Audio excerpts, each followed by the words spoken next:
Shalom saudara-saudara dikasih oleh Tuhan. Saat ini saya bersyukur karena kita mendapat kesempatan untuk belajar bersama dengan pembicara yang sudah ada bersama dengan kita dalam ruang Zoom ini, Pak Pendeta Yakub Trihandoko. Dan sebelum kita memulaikan webinar kita yang diselenggarakan oleh STT Biblika Jakarta ini, dengan tema pernikahan dini dalam kekristenan, kita akan sama-sama berdoa. Mari kita satu dalam doa. Bapa di surga, kami bersyukur karena saat ini kami diberi kesempatan oleh Tuhan untuk belajar bersama sebuah kebenaran yang harus kami tahu tentang pernikahan dini dalam Alkitab, yang kami percaya bahwa apa yang kami pelajari ini adalah untuk kemuliaan Tuhan, tentang bagaimana kami menghadapi dunia yang semakin hari semakin jahat. Dan saat ini Tuhan, kami membutuhkan pertolongan Tuhan untuk kiranya menyertai, membimbing kami dalam pelajaran ini. Roh sertai juga pembicara kami, Bapak Pendeta Yakub Trihandoko. Kiranya Engkau memberikan dia hikmat, dan semua yang kami pelajari bersama di sini kiranya untuk kemuliaan Tuhan. Jangan biarkan satu pun dari kami mencuri kemuliaan-Mu Tuhan. Kiranya webinar ini dapat berjalan dengan baik, hanya seturut dengan kehendak Tuhan. Berkati setiap perangkat yang kami pakai, berkati semua yang terlibat dalam pekerjaan Tuhan ini. Di dalam nama Tuhan Yesus kami berdoa. Amin.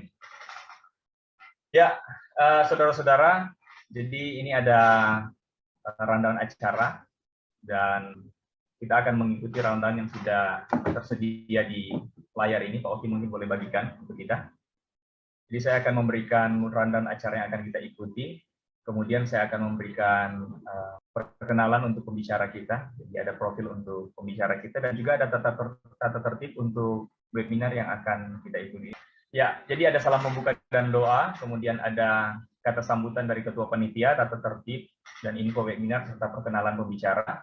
Ada penyampaian webinar, dan kemudian ada istirahat, dan kemudian ada Q&A, dan ada penutup. Dan saat ini saya memberikan kesempatan untuk perwakilan dari STT Biblika Jakarta, Bapak Oki Oto, Master Teologia, untuk membuka kita dengan beberapa kata sambutan. Silakan Pak Oki Oto. Terima kasih atas kesempatan yang diberikan. Shalom, salam sejahtera bagi Bapak, Ibu, Saudara, Saudari yang saya kasih dalam Kristus. Pertama-tama kita patut mengucap syukur kepada Tuhan atas terselenggaranya webinar pada hari ini. Salam terkasih juga kepada pembicara webinar kita hari ini, Bapak Pendeta Yakub Trihandoko, PHM. Dan juga salam kepada STT Biblika, mereka satu layar. Dan juga mungkin ada dari teman-teman dari STT Agapes, ya, saya mengucapkan salam juga, dan juga jemaat dari berbagai tempat, dan juga jemaat Gereja Injili Kasih Karunia Indonesia yang ada bersama-sama dengan kita, dan juga para undangan terkasih dari berbagai lembaga dan saudara-saudara dari berbagai pelosok di seluruh Indonesia. Bahkan di sini ada saudara kita yang dari Asmat, dari Papua juga ada beberapa yang bergabung bersama-sama dengan kita. Tema pada saat ini adalah tema yang mungkin kurang viral dan kurang kontroversial kalau dilihat, tetapi sebenarnya menjadi salah satu topik yang sangat penting. Keputusan yang terkadang sulit diambil, dan juga menjadi satu pergumulan bagi setiap orang percaya, gereja, orang tua, pemuda, remaja, karena ini merupakan satu kesaksian bagi kita orang Kristen. Tema ini sendiri sebenarnya adalah satu tantangan kekristenan menghadapi problema klasik yang terus terjadi dalam budaya milenial yang ada pada masa kini. Oleh sebab itu perlu pencerahan terlebih dari firman Tuhan menghadapi permasalahan-permasalahan pernikahan dini yang ada di dalam kekristenan. Dan hari ini Tuhan telah mengirim hambanya, Bapak Pendeta Yakub Trihandoko, THM, untuk sebentar hambanya akan mengupas, dan bagian ini akan dijelaskan secara komprehensif, khususnya dari dalam firman Tuhan, dan kiranya webinar ini adalah satu jawaban dan tantangan yang dihadapi oleh orang tua pada masa kini, dan juga anak-anak Tuhan, menjadi solusi bagi gereja dan juga menjadi penuntun bagi kita orang percaya. Saya ketua panitia, webinar pada hari ini mengucapkan selamat berwebinar dan Tuhan Yesus memberkati. Ya, terima kasih untuk Bapak Oki Oto, perwakilan dari STT Biblika yang sudah memberikan kata sambutan.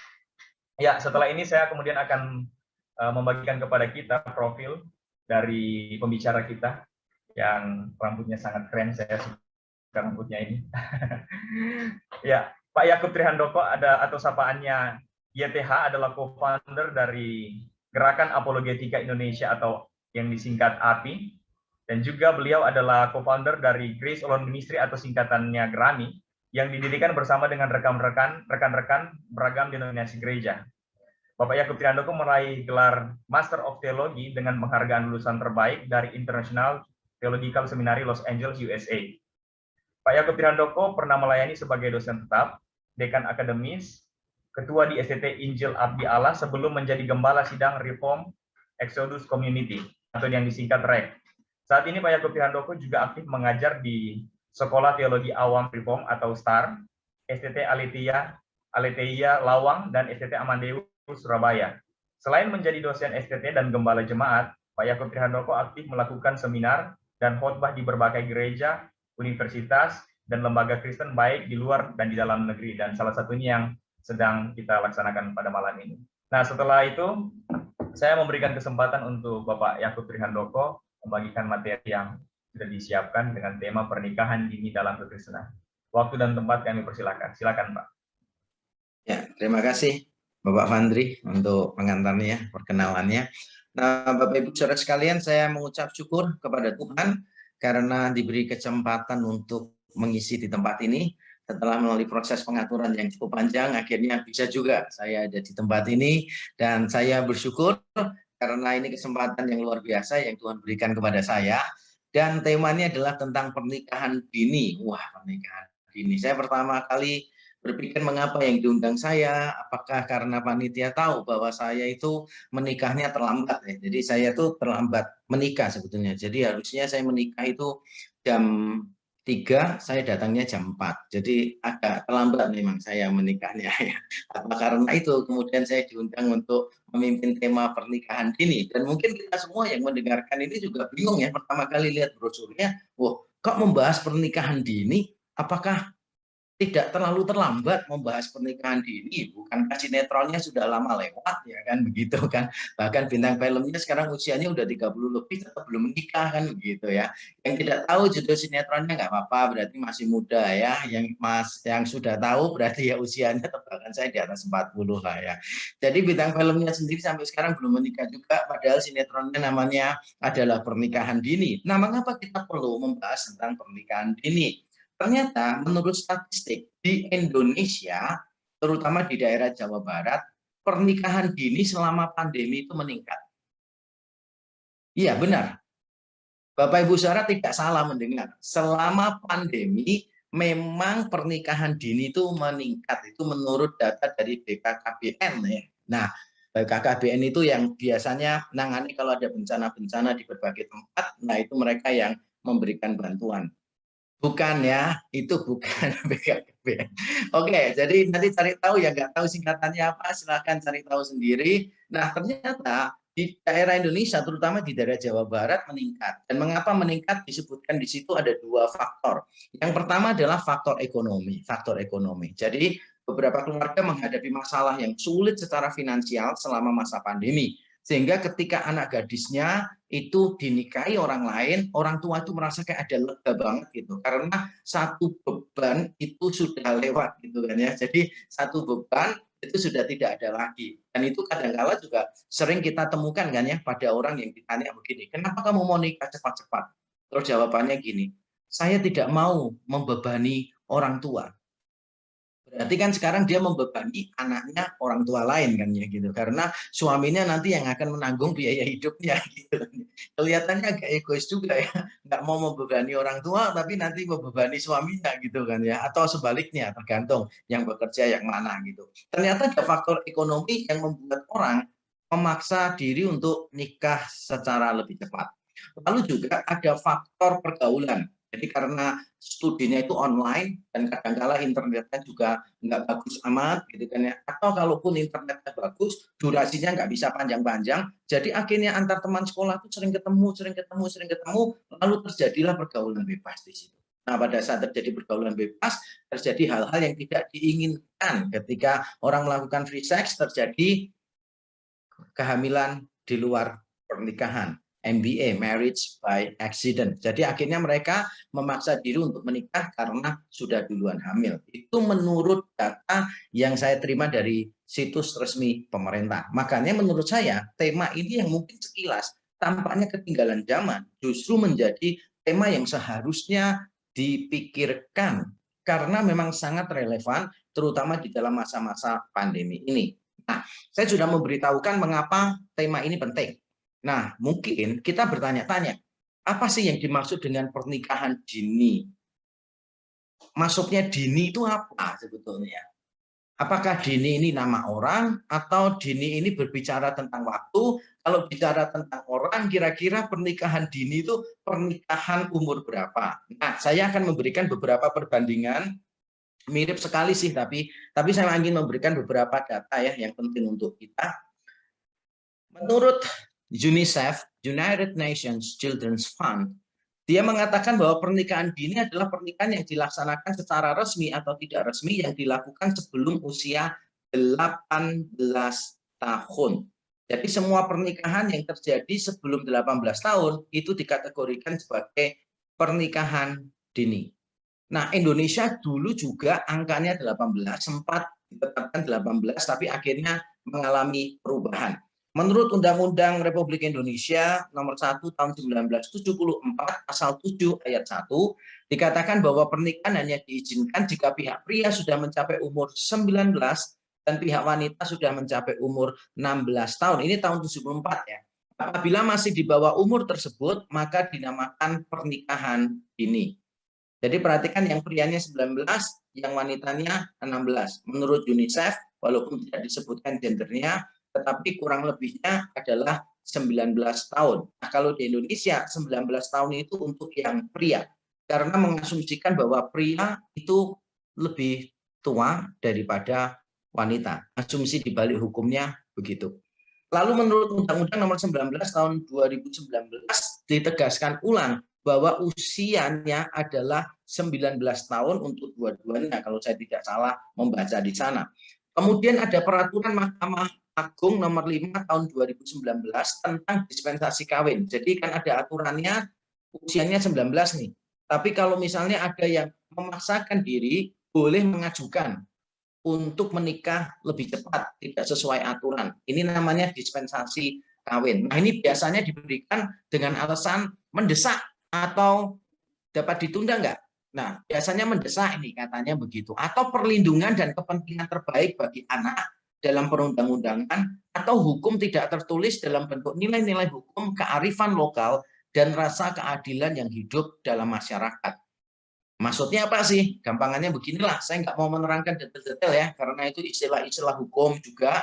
Nanti kalau menerangkan harus hati-hati, kecil-kecil detailnya, waktu saya malah habis untuk menerangkan itu. Secara umum begini, jadi ada undang-undangnya, tetapi juga bisa undang-undang itu bukan dilanggar, tetapi dilampaui dengan izin mahkamah tadi, Mahkamah Agung. Nah, Mahkamah Agung itu akan mempertimbangkan seandainya nih misalnya, oh kasus ini di dalam adat istiadatnya orang itu, kalau sampai hamil sebelum nikah dan tidak ada yang menikahi, dianggap aib dan bisa dihukum oleh masyarakat dalam bentuk penganiayaan dan sebagainya.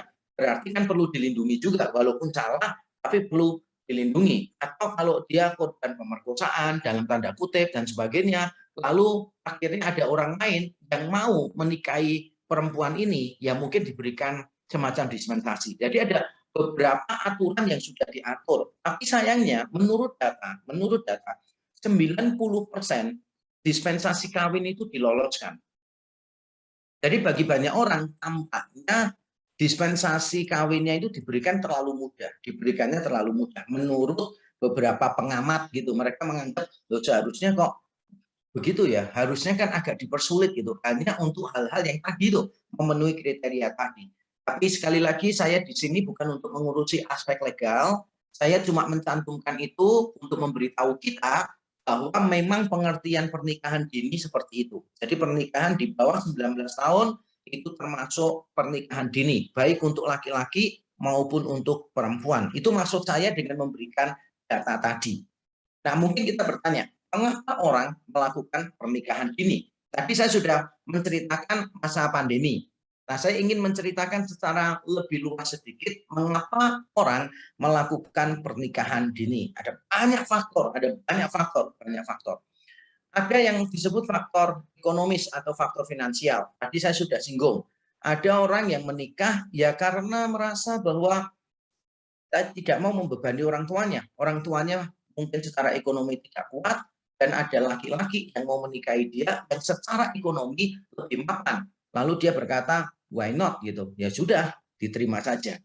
Ada juga faktor yang disebut faktor familial. Jadi faktor yang berkaitan dengan keluarga. Nah, faktor yang berkaitan dengan keluarga ini macam-macam. Misalnya ini, ada orang-orang tertentu yang memang di dalam keluarganya tradisinya itu menikah muda.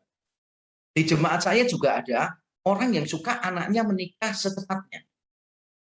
Secepatnya ini bukan berarti 18 tahun, 19 tahun, bukan. Tapi maksudnya mungkin tidak perlu menunggu S1 selesai, nikah dulu, tidak ada masalah. Gitu. Ada orang-orang yang dari sisi keluarganya memang memberikan izin semacam itu. Najwa Shihab, kalau saya tidak salah, itu juga menikah pada waktu dia masih, Mbak Najwa, itu menikah pada waktu dia masih kuliah. Tapi bukan pernikahan dini ya.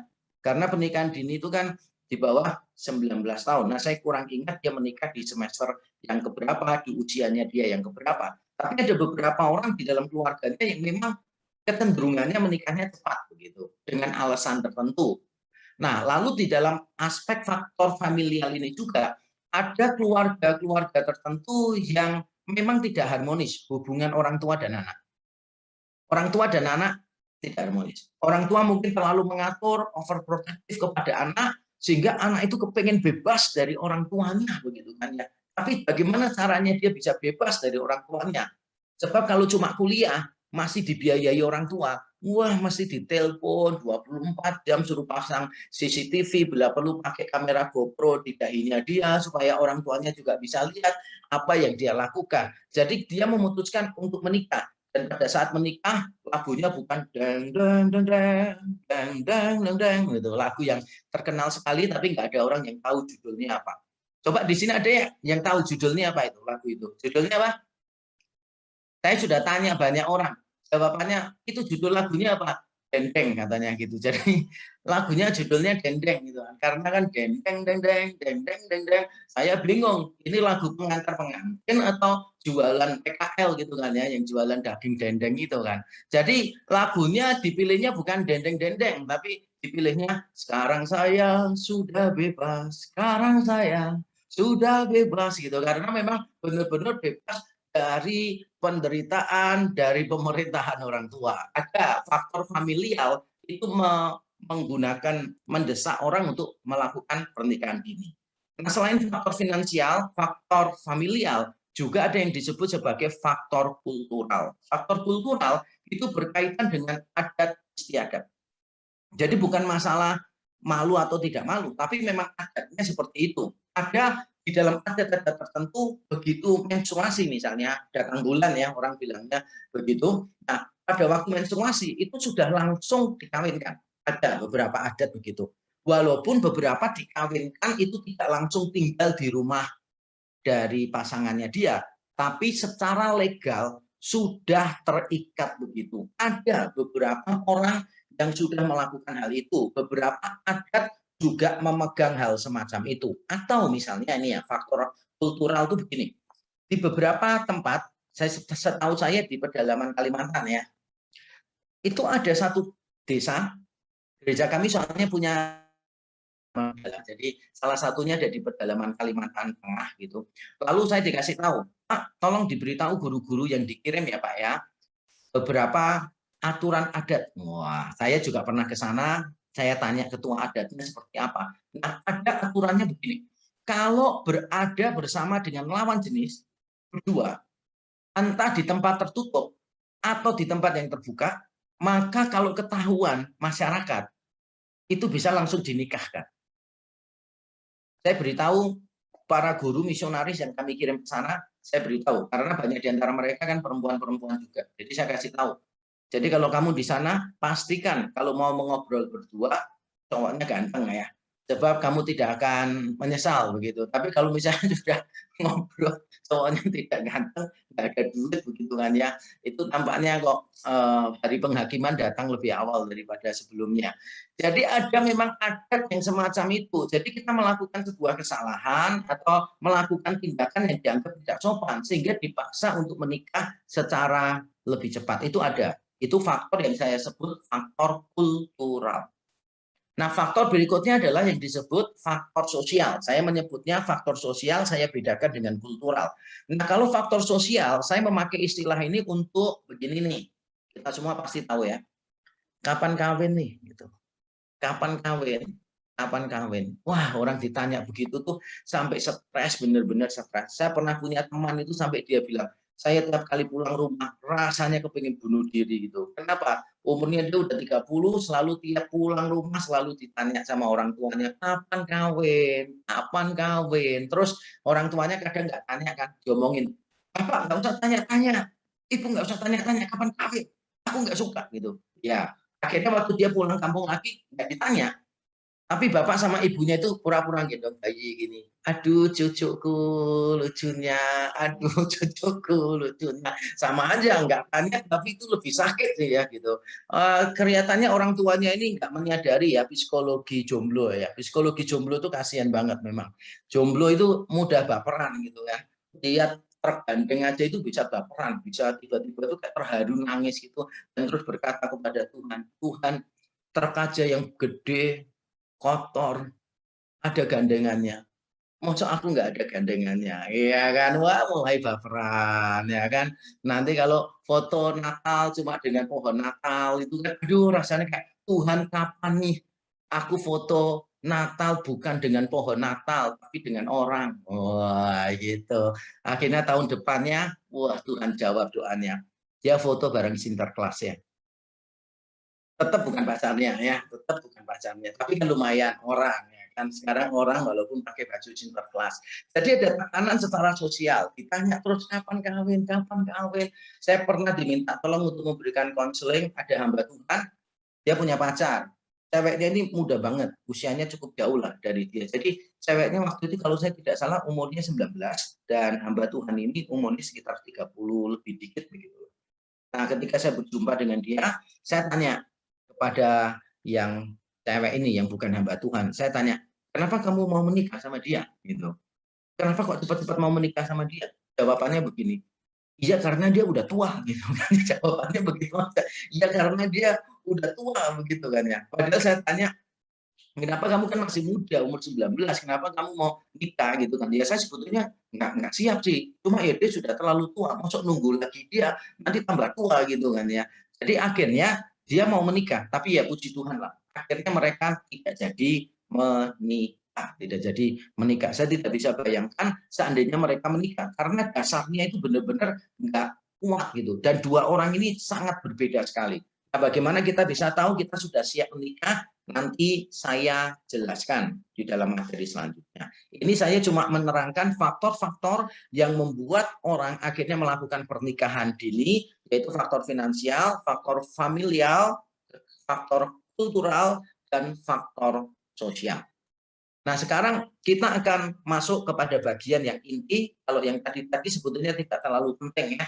Ini yang penting, yaitu hasil riset yang dimasukkan di dalam buku yang dikarang oleh Amato dan kawan-kawan, bukunya Alone Together.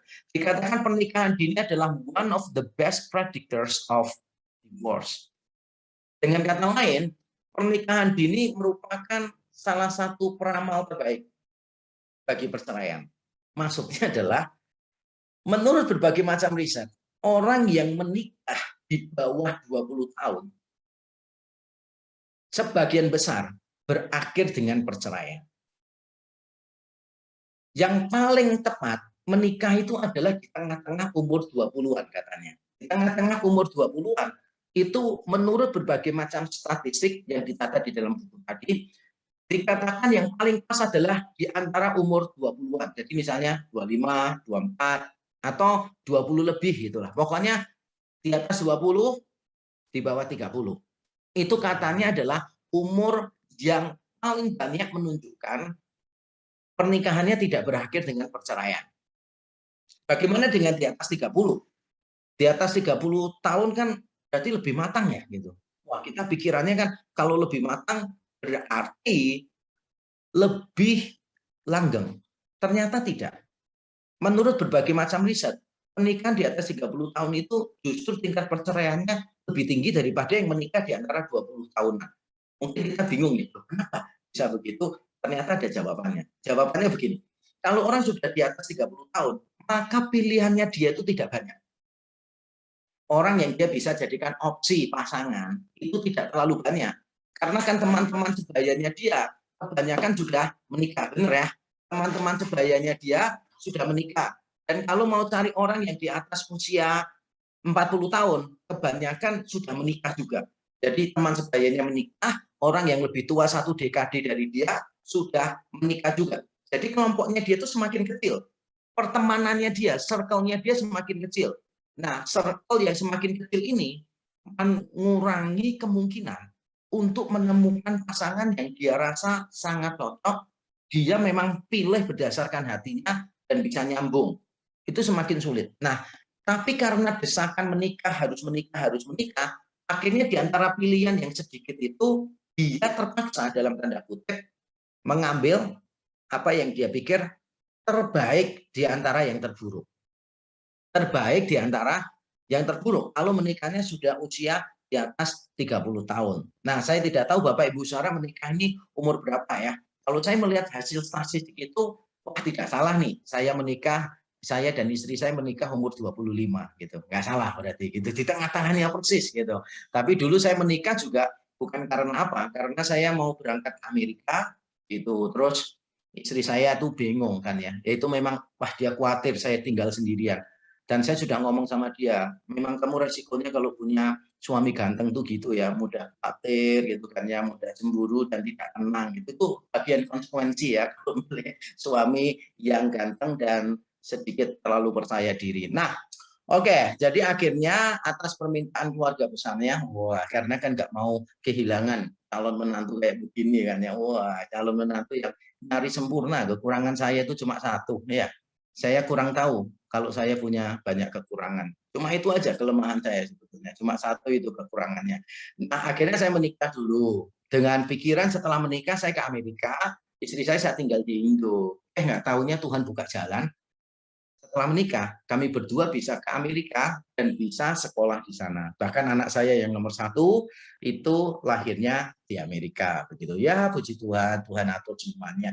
Tapi saya bersyukur, saya menikahnya umur 25 gitu. Tengah-tengahnya begitu kan ya. Wah, ketika saya melihat hasil statistiknya, kok tepat juga nikah saya kayak mid 20s gitu kan, di tengah-tengahnya umur 20-an. Nah, itu dari sisi statistik ya. Dari sisi statistik, kalau pernikahan dini itu berakhir dengan perceraiannya sangat tinggi sekali. Jadi kalau kita mau lihat perceraian yang paling tinggi itu pernikahan dini, di bawah 20 tahun itu paling tinggi. Lalu di atas 30 tahun. Jadi 30 tahun ke atas, 40 tahun ke atas, itu juga pernikahannya, perceraiannya cukup tinggi. Lalu 20 tahunan ini yang perceraiannya agak rendah gitu. Jadi kalau kita lihatnya gini, sorry, yang di bawah 20 tahun itu paling tinggi. Nah, di bawahnya itu adalah di atas 30, di atas 40 tahun. Jadi 30 sampai 50 itu tingkat perceraiannya kedua setelah kelompok ini. Lalu kelompok 20-an. Kelompok 20-an ini tingkat perceraiannya rendah. Tapi yang paling rendah perceraiannya adalah orang yang menikah pada usia 80 tahun. Biasanya mereka menikah seumur hidup ya, karena setelah menikah itu besoknya udah langsung bertemu sama Tuhan ya. Jadi pernikahannya seumur hidup ya, soalnya alot dan kadaluarsa ya. Jadi itu yang menjadi penyebabnya. Oke.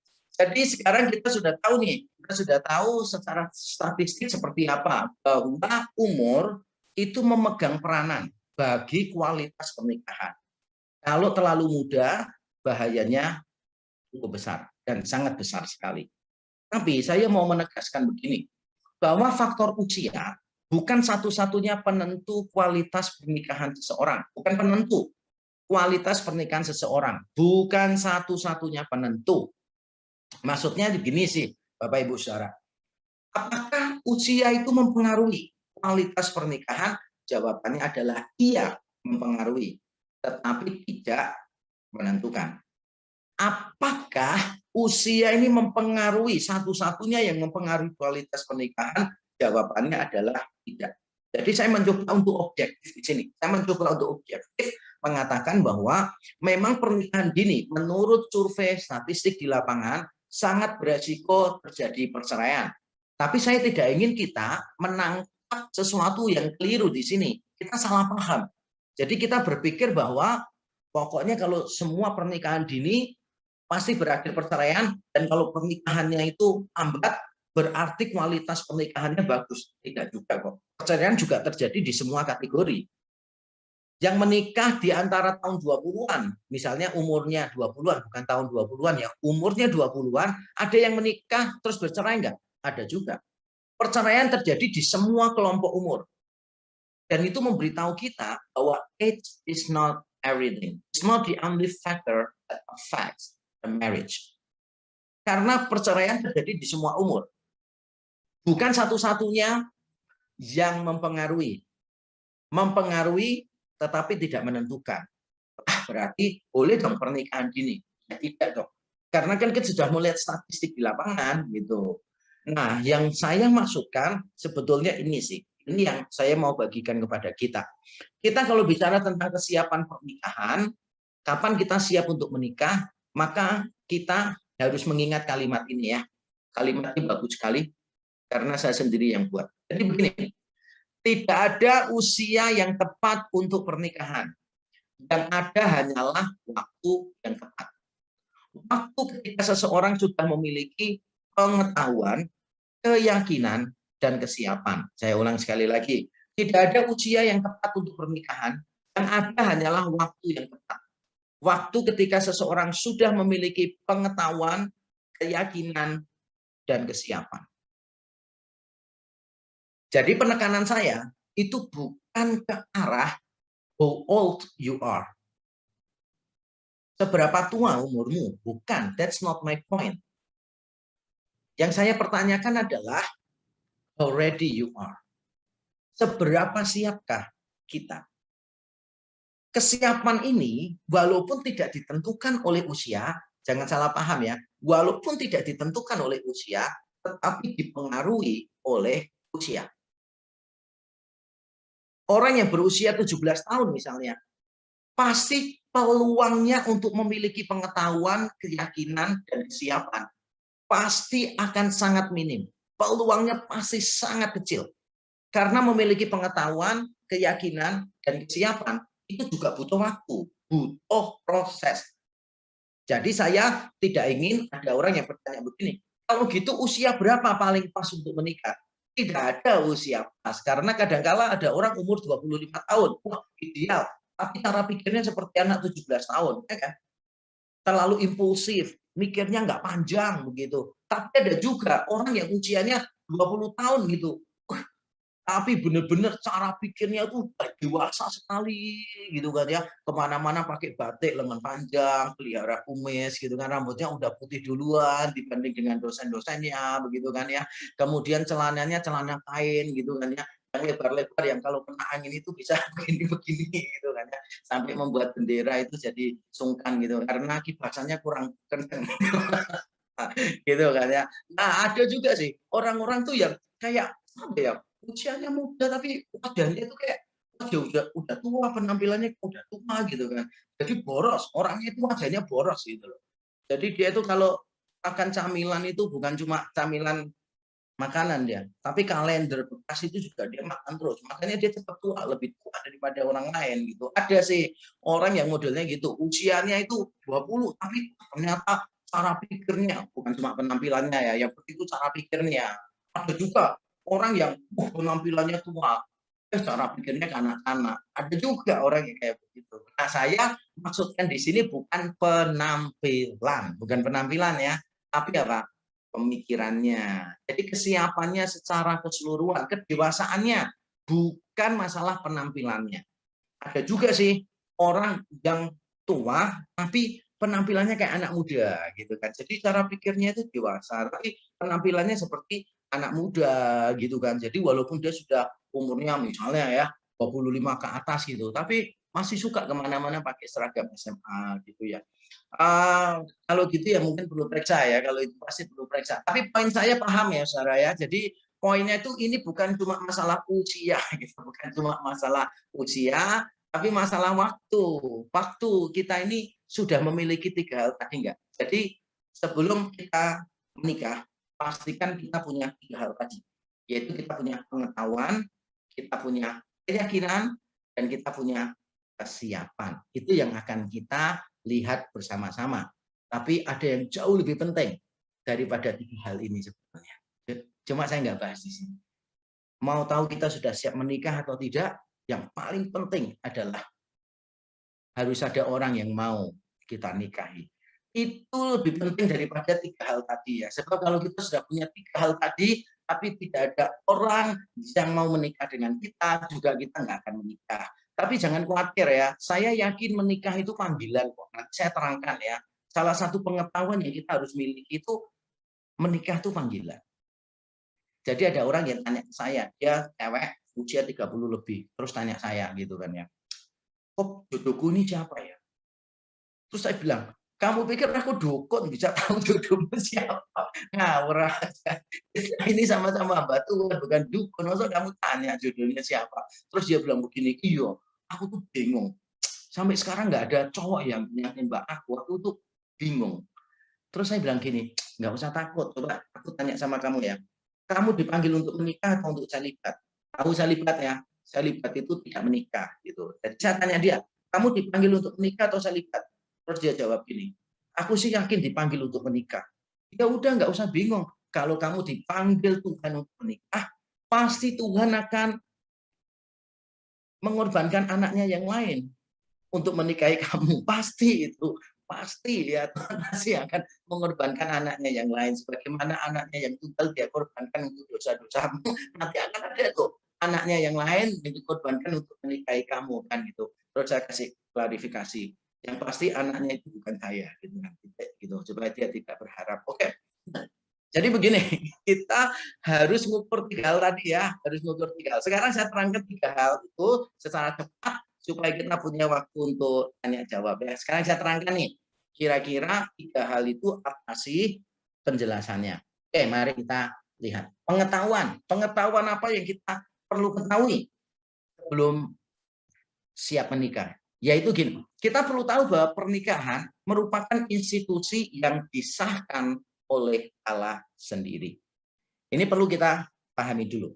Pernikahan adalah institusi yang disahkan oleh Allah. Ini adalah institusi yang paling tua yang ada di dunia. Sebelum ada sekolah, ada lembaga pernikahan. Keren banget ya. Sebelum ada sekolah, itu sudah ada lembaga pernikahan. Karena itu kita tidak perlu menyelesaikan sekolah. Kita bisa langsung menikah karena itu lebih alkitabiah ya. Yang punya pikiran gitu tolong ya, kepalanya digosok minyak kayu putih ya, itu berarti pikirannya udah mulai kotor, udah mulai nggak karu-karuan. Jadi poinnya bukan begitu Bambang, jadi jangan diaplikasikan begitu ya. Jadi pengertian saya begini, kita itu harus menghargai pernikahan karena pernikahan itu institusi pertama yang disahkan sendiri oleh Allah, idenya itu dari Allah. Jadi Allah menciptakan laki-laki dan perempuan dan itu menarik banget di Kejadian 1. Karena kan biasanya gini nih, kita tuh kalau baca terlalu cepat. Padahal kalau kita baca Alkitab pelan, kita tuh tahu keunikannya. Pada waktu Allah menciptakan manusia itu unik. Contohnya misalnya, Allah sebelum menciptakan manusia kan menciptakan binatang-binatang juga kan. Lalu Allah kan berkata begini, hendaklah mereka berkembang menurut jenisnya. Tapi kalau untuk manusia, bukan menurut jenisnya, tapi menurut gambar dan rupa Allah. Kalau untuk ciptaan-ciptaan yang lain, Tuhan berkata begini, let there be light, let there be this and that. let there be. Tapi begitu menciptakan manusia, Tuhan berkata apa? Let us make. Lebih personal. Dan jangan lupa, ketika Allah menciptakan manusia, maka Allah menyebutkan jenis kelaminnya. Laki-laki dan perempuan. Kejadian 1:27, maka Allah menjadikan manusia itu menurut gambarnya. Menurut gambar Allah diciptakannya dia, laki-laki dan perempuan. Makanya di dalam buku saya, memikirkan ulang homoseksualitas, saya mengatakan bahwa menurut kisah penciptaan yang sifatnya normatif ini, jenis kelamin itu penting. Perbedaan jenis kelamin itu penting. Karena binatang-binatang juga punya jenis kelamin yang beda, jantan, betina. Walaupun tidak semua binatang, tapi mayoritas binatang punya jenis kelamin jantan dan betina. Tetapi Alkitab tidak mencatat itu di Kejadian 1. Hanya manusia ketika jenis kelaminnya beda, Tuhan sebutkan secara khusus. Lalu di Kejadian pasal yang kedua, Tuhan itu melihat Adam sendirian. Lalu Tuhan sendiri yang mengambil komentar, mengambil evaluasi. Tidak baik laki-laki seorang diri saja. Aku akan memberikan seorang penolong baginya. Jadi perempuan itu diciptakan untuk menjadikan laki-laki lebih baik. Tidak baik laki-laki seorang diri saja, maka diberi perempuan. Tuhan itu tidak berkata begini, tidak ramai laki-laki seorang diri saja. Nah, kalau perempuan itu diciptakan hanya untuk meramaikan suasana, maka kita tidak perlu perempuan. Yang kita perlukan adalah puntung rokok. Karena di dalam ikan rokok dikatakan nggak ada loh, nggak rame. Ya kan? Jadi kalau perempuan itu cuma pikirannya hanya meramaikan suasana saja gitu, dengan jatah bebas pulsanya yang tidak terbatas dari Tuhan itu, nah maka perempuan itu tidak menghargai dignitinya, kehormatannya. Perempuan diciptakan untuk membuat laki-laki menjadi lebih baik. Jadi Tuhan sendiri yang menilai. Tidak dikatakan di Alkitab ada seorang diri, lalu dia baperan, halu, lalu dia menulis puisi, menumpahkan isi hati dan kesedihannya, dan Tuhan mendengar dari balik pohon yang besar, lalu hati Tuhan tersentuh. Gitu. Enggak lah, Adam itu tidak ngomong apa-apa, Tuhan sendiri yang melihat. Jadi pernikahan itu inisiatif Tuhan, disahkan Tuhan sebagai lembaga pertama di dunia. Selama kita tidak bisa melihat the dignity of the marriage, don't get married. Karena ketika saudara menikah tanpa mengetahui bahwa pernikahan ini berharga, saudara tidak akan menjaganya. Saya ulang sekali lagi ya. Ketika saudara menikah tanpa mengetahui pernikahan itu berharga, saudara tidak akan menjaganya. Memang begitu. Kalau saudara diberi sesuatu yang berharga, pasti saudara akan jaga begitu rupa. Ini mahasiswa-mahasiswa saya tanya ya, jawab jujur nih, supaya para bapak dosen ini bisa tahu. Kalau kalian sedang membawa buku perpustakaan jalan, tiba-tiba terpeleset jatuh, bukunya terlepas, handphonenya terlepas. Yang kalian selamatkan pertama apa? Jangan bilang buku perpustakaan ya. Yang kita selamatkan pasti yang paling penting ya kan, yang paling penting karena kan kita ngerti ini berharga, makanya kita pelihara. Itu ada misionaris dari luar negeri kan datang ke Indonesia. Nah orang Indonesia itu biasa kan ya, kalau buang ingus kan sembarangan, bener ya? Buang ingus itu sembarang, cok gitu kan. Terus ditegur sama misionaris ini, jangan gitu, jorok, kotor. Kalau buang ingus itu gini loh. Lalu dia keluarkan sapu tangan, kemudian dia, terus sapu tangannya dimasukin kantong lagi. Terus orang Indonesia lihat gini, jorok. Orang bulenya bingung misionarisnya, lo kenapa jorok? Coba saya tanya sama kamu ya, ingus itu kotor atau tidak kotor? Kotor, ya kenapa kamu simpan? Ya kan? Justru karena kita tahu kotor, kita buang. Gitu. Kamu tuh aneh, itu sudah kotor, gak ada gunanya. Kamu simpan lagi, taruh di kantong katanya. Jadi itu masuk akal banget sih ya, masuk akal banget ya. Jadi bagi saudara yang suka buang ingus sembarangan, sekarang sudah ngerti ya cara jawabnya. Jadi begini saudara, kalau yang kita dapatkan itu berharga, kita pasti akan menjaganya. Jadi selama saudara tidak memahami keberhargaan pernikahan, saudara jangan menikah. Saudara tidak akan menjaganya. Nah, selain institusi yang disahkan oleh Allah yang berharga, ini juga sebuah perjanjian sebelumnya. Ini sebuah perjanjian. Di Kejadian 2 ayat 24, itu dikatakan laki-laki, sebab itu laki-laki akan meninggalkan ayahnya dan ibunya dan bersatu dengan istrinya, sehingga keduanya menjadi satu rumah. Bukan ya, bukan satu rumah. Satu daging. Ayatnya itu tidak berkata begini, sebab itu laki-laki akan meninggalkan rumah ayahnya dan ibunya, bersatu dengan istrinya sehingga menjadi satu rumah dengan istrinya. Bukan loh. Meninggalkan ayah dan ibu menjadi satu daging dengan istrinya. Nah, kata Ibrani yang dipakai di sana untuk bersatu gitu dan untuk meninggalkan adalah kata Ibrani yang sama yang berkali-kali muncul di Alkitab yang dikaitkan dengan perjanjian. Jadi ketika bangsa Israel berpaut pada perjanjian, nah di balik kata berpaut di situ adalah kata bersatu tadi. Pada waktu dikatakan bangsa Israel meninggalkan perjanjian, kata Ibrani yang sama muncul juga di Kejadian 2 ayat 24 tadi. Dengan kata lain, sebetulnya marriage is a covenant, a new covenant. Dan ini menariknya apa? Karena marriage itu lebih boundingnya itu lebih kuat daripada orang tua dan anak. Orang Yahudi itu sangat menghormati orang tua. Bahkan ada orang yang mengutuki anak orang tuanya, mengutuki orang tuanya, langsung dihukum mati. Menghormati orang tua itu kebajikan yang tinggi di mata orang Yahudi. Tapi ternyata ya, pernikahan itu memberi komitmen yang baru. Pasangan kita itu lebih penting daripada orang tua kita, lebih penting daripada anak-anak. Saya selalu menekankan itu. Bahkan di depan anak-anak pun saya ngomong. Bagi papa, mama itu lebih berharga daripada kalian. Karena itu Alkitabiah.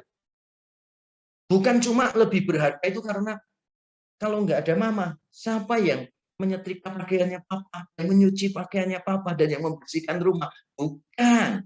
Tapi benar-benar secara Alkitabiah, pasangan kita itu harus menjadi orang yang so dear, the dearest to our heart. Gitu. Yang benar-benar kayak, ini paling penting bagi kita itu ya pasangan kita. Gitu loh. Kalau kita nggak sampai punya konsep bahwa pernikahan itu covenant, yang tidak mungkin bisa pisah. Karena kan satu daging sih. Bagaimana sih satu daging bisa pisah itu loh? Nggak mungkin kan? Jadi kalau kita itu sudah punya pengetahuan begini, oke, marriage is a covenant. I will do whatever I can to keep it. I'm willing to pay the price. Kalau kita belum bisa ngomong begitu, berarti kita belum bisa bahasa Inggris. Karena tadi kalimatnya di dalam bahasa Inggris, bukan ya. Berarti kita belum siap untuk menikah gitu loh, saudara. Kita belum siap untuk menikah. Harus kita berani mengatakan, ini perjanjian yang nggak mungkin dipisahkan oleh manusia. Dan aku siap membayar harganya untuk terus-menerus mempertahankan pernikahan. Nah, kalau sudah sampai pemahaman itu, berarti mungkin sudah mulai mikirkan mau nikah. Nah, berikutnya kita perlu tahu pernikahan itu karunia. Di dalam 1 Korintus 7 ayat 7, Paulus berkata begini, ya aku ingin supaya semua orang kayak aku sih. Maksudnya tidak menikah. Tapi Paulus bilang gini, tapi ya masing-masing orang punya karunianya. Yang satu punya karunia ini, yang satu punya karunia ini. Jadi kalau saudara tidak menikah, selibat, itu bisa jadi, itu karunia. Makanya saya bilang, bedanya jomblo sama single itu apa sih? Single itu panggilan. Jomblo itu nasib ya. Jadi itu bedanya antara single dan jomblo. Nah, saya berharap di sini banyak single ya, bukan banyak jomblo ya. Jadi kalau kita single, nggak usah baperan gitu. Kalau memang nggak dipanggil untuk menikah, nggak usah baperan gitu. Biasa aja, biasa aja. Saya aja dulu pernah berpikir untuk tidak menikah, aneh ya. Saya itu dulu sempat berpikir gitu. Saya tidak mau menikah, tapi Tuhan berkata janganlah. Lebih baik kamu menikah ya gitu, sebab kalau kamu tidak menikah kamu jadi sumber godaan untuk banyak wanita. Wah, gitu. Akhirnya saya menikah ya gitu ya. Oke, itu saya karang-karang sendiri aja ya. Oke, jadi begini, saudara, kita harus ngerti bahwa ketika kita menikah itu pun karunia Tuhan gitu loh. Karunia Tuhan itu. Jadi kita melihat ini sebagai sebuah berkah anugerah yang Tuhan itu memang berikan kepada kita gitu untuk menikah. Jadi menikah itu luar biasa, sungguh. Menikah itu luar biasa. Saya ngomong dengan istri saya, satu-satunya yang saya sesali menikah dengan kamu adalah apa saya nggak menikah dari dulu saja. Wah gitu kan ya. Wah itu ngomongnya itu kalau pas tanggal muda soalnya. Kalau pas tanggal tua biasanya ceritanya beda ya. Gitu. Oke, Ya, banyak yang setuju rasanya ya ini ya dari wajah-wajahnya kelihatannya bisa relate ya, gitu, bisa relate. Memang romantisme itu kadang-kala berkaitan dengan tanggal kok ya. Itu dengan tanggal ya. Oke, luar biasa. Jadi ini pengetahuan. Kita harus punya pengetahuan yang benar. Yang kedua, kita harus punya keyakinan. Wah, ini saya bacakan 1 Korintus 7 ayat 37 ya. Ini tentang orang yang tidak menikah, tapi berlaku untuk yang menikah tentu saja. Tetapi kalau ada seorang yang tidak dipaksa untuk berbuat demikian, untuk tidak menikah, benar-benar yakin dalam hatinya dan benar-benar menguasai kemauannya, telah mengambil keputusan untuk tidak kawin dengan gadisnya, ia berbuat baik. Jadi tidak dipaksa, yakin di dalam hatinya, menguasai keinginannya, yaitu menguasai hawa nafsunya, dia telah mengambil keputusan untuk tidak menikah, ya ia berbuat baik. Dulu saya pernah webinar tentang singleness. Wah, tahu bagaimana kalau kita ini dipanggil untuk selibat. Nah, saya pakai ayat tadi salah satunya. Teks pentingnya di situ. Jadi tidak dipaksa. Yakin di dalam hati kita sesuai pergumulan pribadi dan kita bisa mengontrol hawa nafsu kita. Bukan tidak punya hawa nafsu ya, tapi relatively kita itu bisa mengontrol hawa nafsu kita dengan sangat baik. Tapi kalau saudara lihat cewek saja udah langsung wow, lihat 360 derajat naik sepeda motor seringkali nabrak tiang listrik gara-gara noleng liatin cewek cantik begitu kan ya, bahkan kambing dibedain aja saudara liatin. Nah, itu sudah pasti panggilan saudara pasti menikah ya. Kalau nggak menikah berarti panggilannya dikebiri ya gitu. Karena terlalu. Jadi kita ini harus tahu poin pentingnya adalah yakin gitu. Tidak menikah yakin, menikah yakin. Nah, saya kasih contoh ya di dalam Alkitab. Kejadian 24. Nanti baca sendirilah, itu ayatnya panjang sampai 60-an lebih ayat itu. Abraham itu mencarikan istri untuk anaknya Ishak dan dia mempercayakan itu kepada hambanya yang paling dia percayai. Wah, hambanya disuruh bersumpah apa segala macam didoakan karena memilih pasangan hidup itu keputusan penting sih. Kalau saya selalu bilang begini, memilih pasangan hidup itu keputusanmu terbesar kedua setelah memilih juru selamat. Salah memilih juru selamat berarti meresikokan hidup sekarang dan kekekalan. Salah memilih pasangan hidup berarti meresikokan separuh lebih dari hidup. Makanya jangan gampang-gampang memilih pasangan hidup kita. Nah, Abraham minta hambanya sungguh-sungguh tuh bersumpah, ini dikasih peraturannya. Lalu hambanya juga nggak mau salah. Dia tanya beberapa hal detail. Kalau ini bagaimana? Abraham bilang jangan. Kalau ini bagaimana? Jangan. Gitu. Jadi sudah ngerti nih aturannya. Lalu hamba itu mencari di sumur. Gitu. Mencari di sumur. Kenapa mencari di sumur?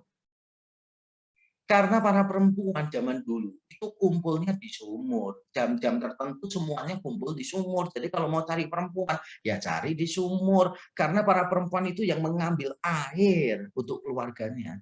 Dan itu menjelaskan kepada kita, kenapa para wanita di Timur Tengah gitu, terlepas dari agamanya apa, itu pakai pakaiannya itu lengkap panjang-panjang.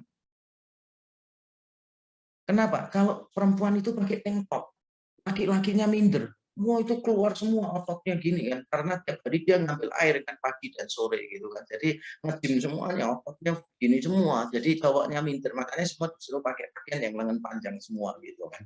Oke, jadi lumayan lucu ya. Nah, jadi begini, jadi akhirnya hamba ini berdoa, Tuhan kasih tanda ya, kasih tanda. Kasih tandanya saya nggak mau terangkan di sini lah panjang lebar ya. Pokoknya intinya gini lah, kalau saya bahas itu satu seminar sendiri itu, bagaimana cari jodoh, wah itu minta tanda. Pokoknya yang jelas, nyari tanda itu yang jelas. Jangan kayak ada orang gini, Tuhan, aku akan pergi ke gereja yang baru, yang belum pernah aku datangi. Aku akan datang lebih awal dari semua orang. Nanti cewek pertama yang duduk di barisanku, itulah jodoh Tuhan buat aku gitu kan. Maksa banget, maksudnya memaksa banget. Kan masih dalam satu deret masih kan ada perempuannya sih gitu kan. Jadi dia berdoa terus itu. Wah, terus ada suara cetak, cetak, cetak. Wah, itu pasti perempuan.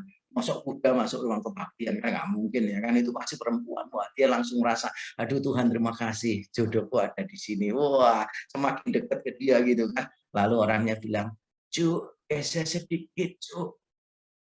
Udah sana tuh kawin itu nenek tua itu ya kan. Jadi kalau minta tanda yang benar ya, yang benar. Jadi intinya gitulah, hamba ini minta tanda dikasih oleh Tuhan. Makanya mereka semua tuh yakin hamba Abraham yakin, keluarganya kita, keluarganya Laban itu juga yakin gitu kan ya. Semuanya yakin pokoknya. Semuanya yakin, Ishak pun yakin.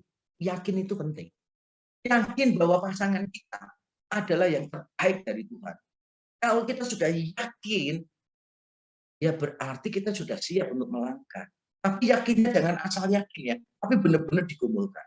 Mengapa saya menganggap keyakinan itu penting? Karena begini, Tuhan tidak pernah salah memberi.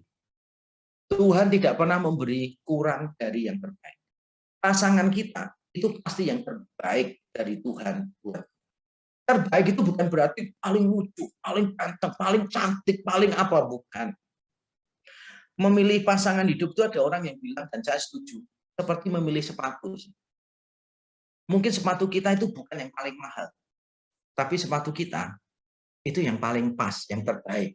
Sesuai dengan anatomi telapak kaki kita, itu sesuai dengan kondisi tubuh kita, ukurannya juga sama. Bayangkan seandainya kita ini diberi sepatu ya, yang kiri merek terkenal, merek A, yang kanan merek terkenal, merek B. Ukurannya beda, warnanya beda, modelnya beda, tapi ini sama-sama terkenal, sama-sama mahal. Kira-kira saudara mau nggak pakai sepatu seperti itu? Kita pasti akan jawab, ya nggak mau lah, bisa jatuh, bisa cedera, dan yang paling sering itu nama baiknya jatuh. Warnanya beda, modelnya beda, ukurannya beda, ngapain dipakai gitu kan, dipikir orang gila. Nah, seperti itu pula lah pernikahan. Jadi ada banyak orang tuh gini, Pak, saya ini loh Pak, sama suami saya sering bertengkar Pak, sampai saya itu nyesel nikah sama dia. Apalagi kalau bertengkar suami saya itu tetap tidur gitu loh Pak, ngorok gitu. Terus saya lihat suami saya dalam hati berkata, coba kalau saya sama mantan saya yang dulu, hidup saya tidak akan seperti ini. Terus saya kasih tahu orang itu, kamu tuh nggak tahu, istrinya mantanmu juga ngomong hal yang sama malam-malam gitu. Kita itu ngerti ya kan. Jadi kita ini harus ya ini yang terbaik yang Tuhan berikan kepada kita, jangan berandai-andai. Seandainya saya dulu sama yang ini, seandainya sama yang ini gitu kan. Aduh, sudahlah. Mantan itu bukan manis diingatan, bukan. Ya mantan itu bagian dari sebuah perjalanan kita, gitu kan ya. Biarin aja. Jadi kalau ingat mantan itu jangan ngomong juga kalau aku sama dia, enggak sih. Kalau saya enggak. Tiap kali saya ingat mantan-mantan saya, kalimat yang keluar dari benak saya adalah, nyesel kan kalian? Wah gitu loh saya. Jadi itu kalimatnya, nyesel kan kalian? Gitu. Oh coba kalau sama saya ya kan, lebih nyesel kalian ya. Oke. Jadi harus punya keyakinan. Kalau yakin dari Tuhan ya udah jalani aja. Pengetahuan, dua apa? Keyakinan. Ini nggak bisa digantikan. Ini pergumulan pribadi kita dengan Tuhan. Kalau sudah yakin, ke depan ingat ya, whatever happens, Tuhan tidak pernah memberi kurang dari yang terbaik. Tuhan tidak pernah salah memberi. Bahkan di tengah carut-marut pernikahan kita, Tuhan tidak pernah salah. Saya dulu nikah pertama ya, bukan nikah pertama. Pertama-tama nikah dengan istri saya. Wah ini nanti ditafsirkan macam-macam. Ditafsirkan macam-macam. Gitu. Soalnya ada hamba Tuhan juga memperkenalkan diri itu salah gitu kan, tanpa dia sadari. Dia memperkenalkan diri, nama saya ini, saya bersyukur kepada Tuhan ya, saya diberi Tuhan satu anak dan dua istri yang lucu-lucu gitu. Maksudnya terbalik sih ya, satu istri dan dua anak yang lucu-lucu gitu. Nah saya nggak mau salah paham di sini ya. Jadi di awal saya menikah dengan istri saya ini, kayak neraka sih, benar-benar neraka. Was like the hell. Bertengkar terus. Tapi puji Tuhan lah, setelah bertahun-tahun dijalani, kami berdua kok sudah merasa nyaman ya ada di dalam neraka. Jadi sudah nggak merasa lagi kalau itu neraka. Bukan ya.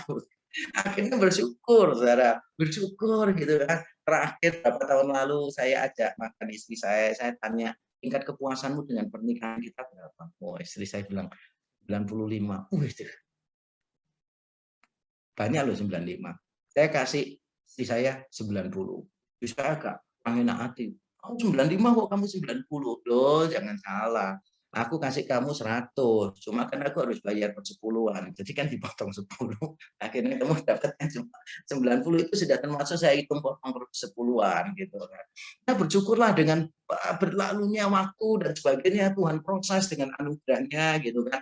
Akhirnya bisa sampai seperti sekarang. Kenapa? Yakin bahwa Tuhan tidak pernah salah memberi. Dan yang terakhir, selain pengetahuan dan keyakinan adalah kesiapan. Ini secara umum saya bacakan Lukas 14. Konteksnya bukan pernikahan ya. Jadi saya tidak ingin kita, wah loh, pembicaranya asal kutip ayat gitu. Nah, saya kasih tahu konteksnya bukan pernikahan ini, tapi ini relevan untuk kita. Lukas 14 ayat 28 sampai 32.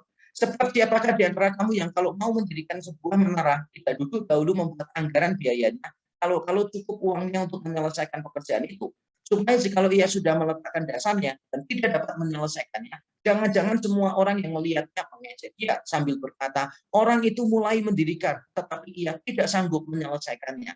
Atau raja manakah yang kalau mau pergi berperang melawan raja lain, tidak duduk dahulu untuk mempertimbangkan apakah dengan 10.000 orang yang sanggup menghadapi lawan yang mendatanginya dengan 20.000 orang? Jikalau tidak, ia akan mengirim utusan selama musuh itu masih jauh untuk menanyakan syarat-syarat perdamaian. Konteksnya ini adalah mengikut Yesus. Jadi saya harus hati-hati karena nama STT-nya aja biblika gitu. Saya khawatir nanti kalau saya mengambil ayatnya nggak sesuai konteks gitu kan, saya langsung dihakimi berjemaah gitu kan. Katanya biblical scholar mengambil ayat sembarangan nggak sesuai konteks. Makanya saya jelaskan konteksnya bukan tentang pernikahan, itu konteksnya tentang Yesus menantang orang-orang yang mau mengikuti dia. Seolah-olah Yesus mau ngomong gini, mengikut aku, yakin, harus mikir matang-matang loh ya. Lalu dia memberikan ilustrasi tadi. Untuk sebuah keputusan yang besar, kita harus memikirkannya matang-matang. Itu garis bawahi. Untuk sebuah keputusan yang besar, kita harus memikirkannya matang-matang. Dan saya sudah memberitahu tadi, memilih pasangan hidup adalah keputusan besar kedua di dalam hidup. Nah, kalau untuk milih kuliah saja yang cuma 4 tahun, kita mikirkannya itu begitu rupa. Kalau cuma milih pergi liburan kemana, kita memikirkannya begitu rupa. Kalau hanya untuk memilih pesta pernikahannya seperti apa, yang cuma berlangsung 1 hari, kita mikirnya begitu rupa. Apalagi kalau untuk menikah. Harus dipertimbangkan segala sesuatunya. Jangan sampai begitu kita menikah, ternyata nggak bisa menyelesaikannya. Di tengah jalan bercerai, jadi omongan orang, dan seterusnya. Jadi sebelum menikah, kita tuh perlu tahu apa yang ada di depan yang akan kita hadapi. Sama seperti kalau mau mengikuti Yesus, juga perlu tahu di depan ada salib, di depan ada penderitaan, ada kematian, ada aniaya, ada segala sesuatu yang tidak enak. Nah, kita ketika menikah, kita juga perlu tahu di depan itu ada apa. Saya kasih contoh langsung ya. Di dalam 1 Korintus 7 ayat 32 sampai 35. Paulus berkata demikian. Aku ingin supaya kamu hidup tanpa kekhawatiran. Orang yang tidak beristri memusatkan perhatiannya pada perkara Tuhan. Bagaimana Tuhan berkenan kepadanya. Orang yang beristri memusatkan perhatiannya pada perkara duniawi. Bagaimana ia dapat menyenangkan istrinya. Dan dengan demikian perhatiannya terbagi-bagi. Perempuan yang tidak bersuami dan anak-anak gadis memusatkan perhatian mereka pada perkara Tuhan. Supaya tubuh dan jiwa mereka kudus. Tetapi perempuan yang bersuami memusatkan perhatiannya pada perkara duniawi. Bagaimana ia dapat menyenangkan suaminya. Semuanya ini kukatakan untuk kepentingan kamu sendiri, bukan untuk menghalang-halangi kamu dalam kebebasan kamu. Tetapi sebaliknya supaya kamu melakukan apa yang benar dan yang baik dan melayani Tuhan tanpa gangguan. 1 Korintus 7 tentang pernikahan nih. Kali ini konteksnya benar tentang pernikahan. Dan Paulus ketika membahas tentang orang-orang yang belum menikah, mulai ayat yang ke-25, Paulus punya pandangan begini. Menikah baik, tidak menikah juga baik. Sama-sama baik, karena kan sama-sama panggilan Tuhan untuk masing-masing orang, berbeda-beda. Dan dia menambahkan begini, tapi barang siapa mau menikah, dia perlu tahu kesusahan-kesusahan yang akan muncul di dalam pernikahan. Nah, yang repot itu begini, ini yang muda-muda perlu tahu ya. Ketika orang menikah, orang itu ekspektasinya salah atau tidak realistis. Kalau salah itu misalnya, kalau nanti aku nikah, aku nggak jadi beban untuk orang tua. Nah, itu berarti salah tuh. konsep pernikahannya salah. Kenapa nikah? Ya, saya berharap setelah nikah, saya ini tidak lagi memiliki godaan seksual. Itu bohong. Salah itu. Kenapa? Karena yang jatuh di dalam dosa perzinahan itu bukan cuma yang single. Daud saja yang sudah menikah dan punya istri banyak, masih tetap jatuh terus. Padahal kan dia mau nyanyi 7 kali dalam sehari, dia memuji Tuhan, ya kan? Apalagi kita yang nyanyinya cuma 7 hari sekali, ya kan? Ya lebih rentan lagi jatuh di dalam bentuk. Jadi jangan berpikir kalau sudah menikah pasti akan bebas dari godaan seksual. Tidak, itu keliru. Nah, selain ekspektasinya keliru, salah, ada juga ekspektasi yang tidak realistis. Tidak realistis itu misalnya begini, wah aku ini ya kalau ngobrol sama dia, sama yayangku atau beb gitu kan ya, wah macem-macem lah gitu panggilannya, Hani, wah siapa aja segala macam disebutkan. Kalau pacaran sama dia ngomong 2 jam aja nggak cukup, wah saya nggak bisa bayangkan ya katanya. Seandainya nanti menikah 24 jam ketemu terus ngobrol terus, aduh pasti bahagia. Tidak realistis sih. Tanya yang sudah menikah.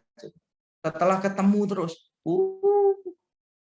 ya kali ngomong aja kepengen cari toilet, mau muntah-muntah terus gitu kan ya. Iyalah kalau pacaran seminggu ketemunya 2 jam ya menyenangkan. Kenapa? Ya, bayangkan aja ya, 6 hari kehidupan, terus diceritakan dalam 2 jam hari yang lain. Mesti ada hal baru yang kita ceritakan. Nah, setelah nikah, 7 hari kumpul terus. Ngomong apa yang pasangan kita nggak tahu tuh, Pak? Ayo bayangin cerita apa yang pasangan kita nggak tahu. Dan pasangan kita mesti tahu semua. Bahkan itu ada satu orang ya ngomong gini, saya ini sudah nggak tahan sama suami saya. Kenapa? Kalau berguru itu saja. Terus saya ngomong sama dia, saya bisa paham kamu sih, karena saya jarang ketemu dia saja. Kalau ketemu beberapa kali, guyonannya juga sama itu terus. Saya juga ingin membunuh dia sih sebetulnya. Kamu cukup sabar sih sebetulnya. Saya kalau ketemu suamimu aja guyonannya itu terus. Saya langsung cari kok di daftar telepon saya pembunuh bayaran yang paling murah gitu kan. Jadi bayangkan ya orang yang paling humoris saja. Saudara jangan pikir gini, orang itu humoris, istrinya pasti bahagia ya. Wah, soalnya saya 1 jam aja sama dia ketawa terus. Iya, karena jangan ketemu. Ya, istrinya ketemu terus, nanti kasih buruan yang sama terus gitu kan. Itu bisa muntah-muntah istrinya ya. Jadi nggak gampang ya. Itu ekspektasinya itu banyak. Saya biasanya membahas di konseling pranikah di gereja saya membahas mitos-mitos di dalam pernikahan. Wah, saya nggak bisa terangkan semua di sini, waktunya pasti nggak cukup. Tapi inti saya begini, ketika kita menikah, kita tuh harus siap mental bahwa di depan itu tidak gampang. Di depan tidak gampang. Menikah itu tidak gampang. Garis bawah ya, menikah tidak gampang. Kita harus siap secara keuangan. Harus siap. Jangan sampai kita mikir gini, yang penting ada cinta lah. Yang penting kamu sama aku cukup, aku nggak menginginkan yang lain gitu kan. Terus ada lagunya lagi kan ya, makan sepiring kita berdua, tidur pun sekitar kita bersama. Itu sebelum menikah. Setelah menikah lagunya jadi beda ya kan, makan sepiring kita rebutan gitu kan ya, kita royoan tidur pun setikar sok-sokan, kalau bahasa Jawanya gitu kan, jadi saling desak-desakan gitu, lama-lama ya bertengkar lah. Jadi ingat baik-baik ya, penyebab utama orang bercerai menurut berbagai macam statistik adalah masalah duit. Tidak bisa mengelola uang. Itu jadi penyebab. Jangan langsung saudara bilang begini, itu nggak akan terjadi Pak pada pernikahan saya. Kenapa? Kami nggak ada uang kok Pak, nggak ada yang dikelola. Jadi pengelolaannya tidak mungkin salah, gitu kan? Karena nggak ada yang dikelola. Itu lebih parah ya Wahyudi, Bambang. Jadi itu kalau nggak punya uang, itu problem di dalam semua pernikahan. Makanya kita harus mikir ke depan kayak apa. Saya sadar saya hamba Tuhan misalnya, saya sadar saya hamba Tuhan, tapi hidup saya itu susah. Makanya ketika saya mau menikahi istri saya yang sekarang ini, dulu saya tanya sama dia, saya kasih kasus gitu loh. Saya kasih kasusnya begini. Seandainya kita pelayanan nggak punya duit, yang kamu lakukan apa? Istri saya jawab gini, berdoa. Oke. Kalau berhari-hari kita nggak punya duit untuk makan, yang kamu lakukan apa? Ya sekalian puasa aja.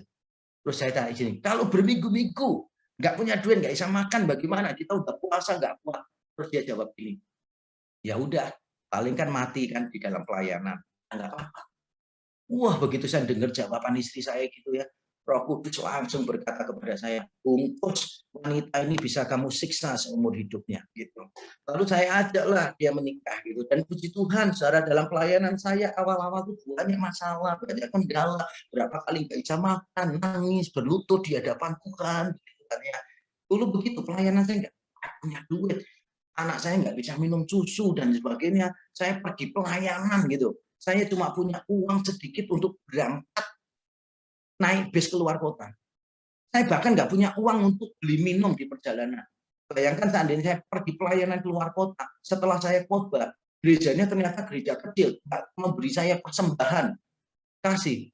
Itu saya bisa ngekos di tempat itu sebulan loh, sampai saya punya duit lagi kiriman baru saya pulang gitu kan ya. Bayangkan seandainya saya waktu itu khotbah di sana, dan majelisnya lupa memberikan amplopnya ke saya. Oh, itu saya bisa pamitan terus 10 kali supaya dia ingat gitu. Bayangin nggak ada duit, bener-bener nggak ada duit. Pelayanan nggak ada duit, anak saya nggak bisa minum susu, saya sampai nangis di hadapan Tuhan.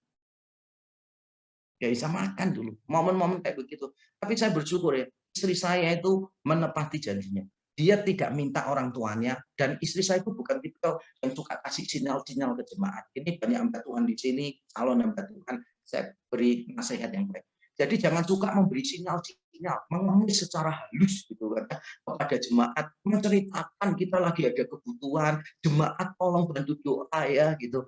Kalau minta ngomong terus terang aja, nggak usah pakai dilabeli bantu doa. Itu ada hamba Tuhan bilang begini, saudara saya itu diutus sama sinode untuk pergi ke berbagai tempat.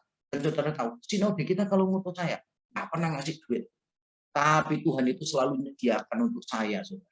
Saya ingat yang dulu saya diutus ke Sumatera, nggak ada duit.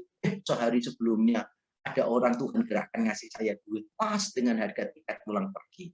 Nah, beberapa bulan yang lalu saya diutus ke Kalimantan. Wah, juga sama, nggak ada duit. Pas mau berangkat, ada orang yang kasih saya wah terima sukacita. Nah, besok ini saudara, saya diutus lagi sama Node.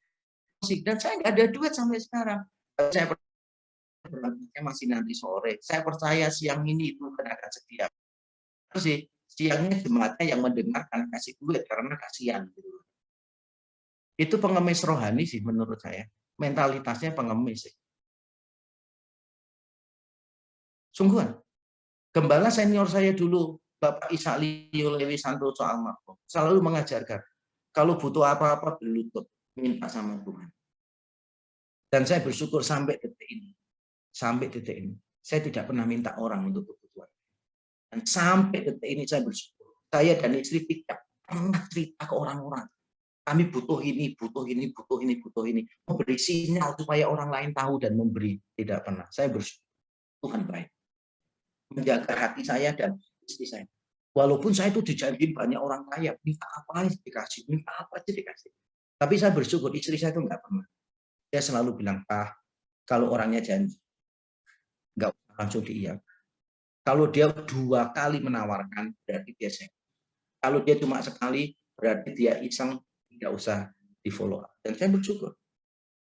Jadi kita harus mikirkan, depan itu banyak persoalan, kita harus siap secara finansial, siap secara mental juga, bahwa pernikahan itu nggak gampang. Menggabungkan 2 orang yang berbeda itu nggak gampang. Mesti ada masalah gitu. Dari yang serius sampai yang kecil-kecil itu juga pasti ada masalah. Ini saya tutup ya dengan sebuah cerita saja, waktu saya sudah habis. Ada hamba Tuhan itu bertengkar dengan istrinya di awal pernikahan. Gara-gara apa? Odol itu loh, pasta gigi. Cara mindset pasta gigi aja itu bisa jadi masalah, saudara. Jadi hamba Tuhannya ini kalau mindset dari bawah, istrinya mindsetnya sembarangan dari tengah gitu, wah bisa jadi masalah. Dan saya langsung tahu kenapa bisa jadi masalah. Saya bisa ngerti. Hamba Tuhan itu pasti orang miskin dulunya. Pasti dia orang miskin dulunya. Dan istrinya tidak pernah miskin. Sebab orang yang miskin pasti tahu momen-momen dulu pasta gigi dari logam itu kan ya, dari seng itu kan ya.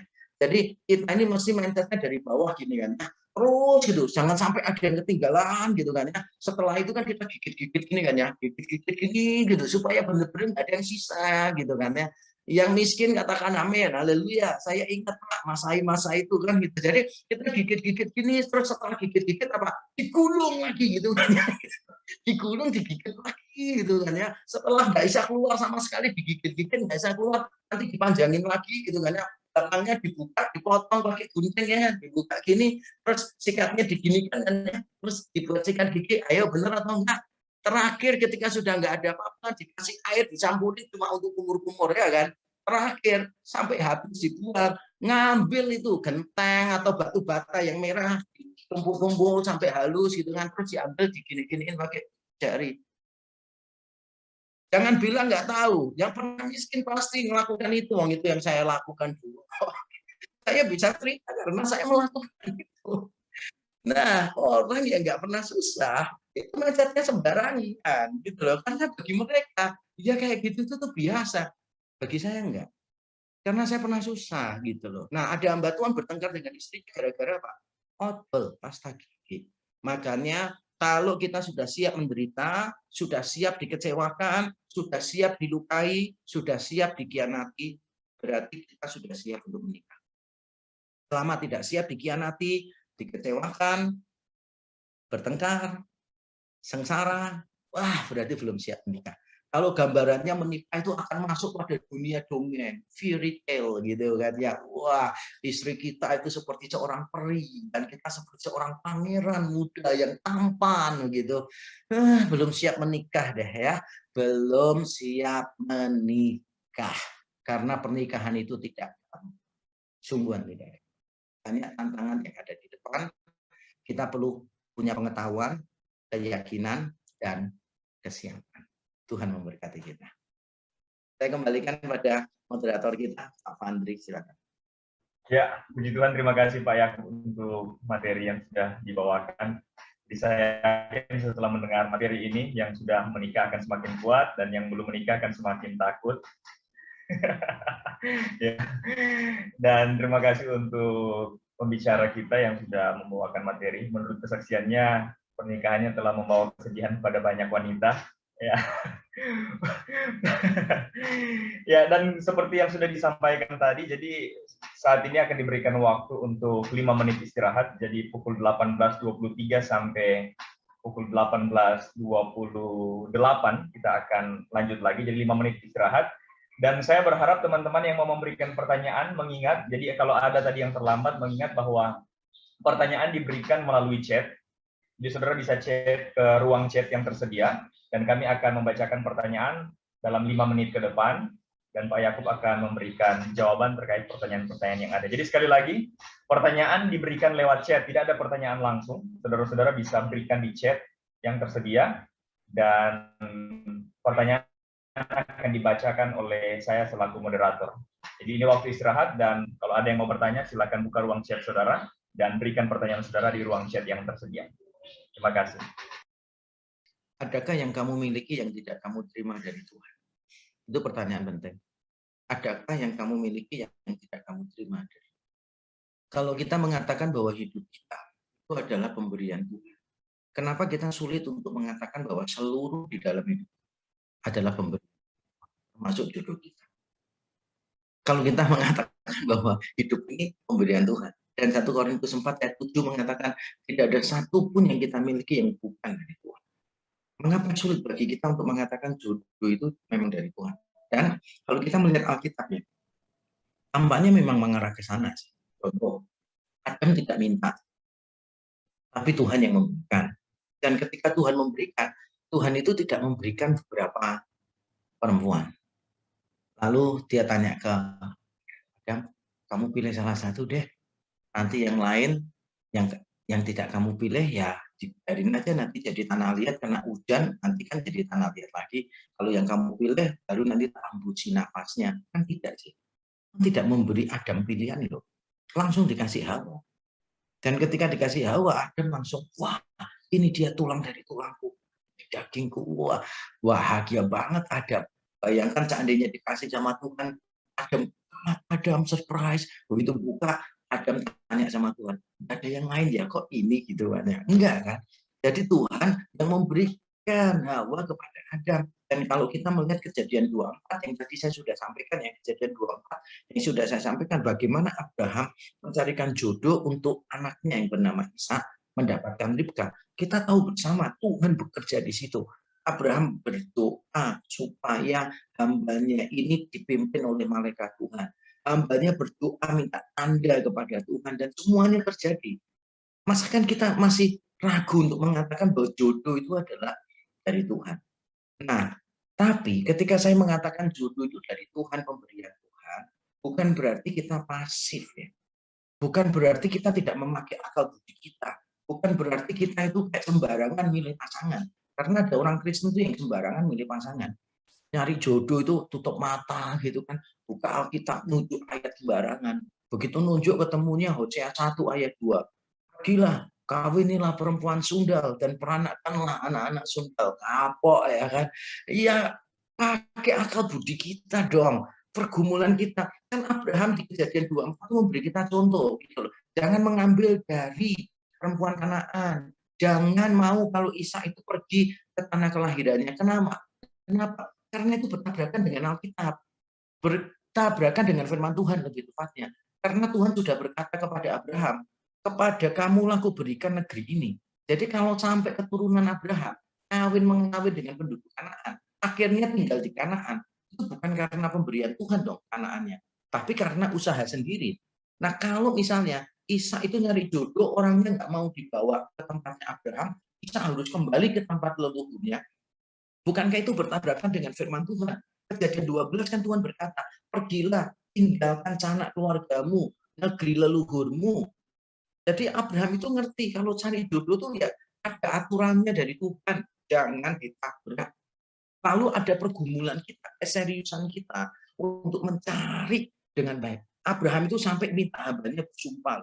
Padahal hamba itu yang paling dia percayai, teksnya bilang begitu.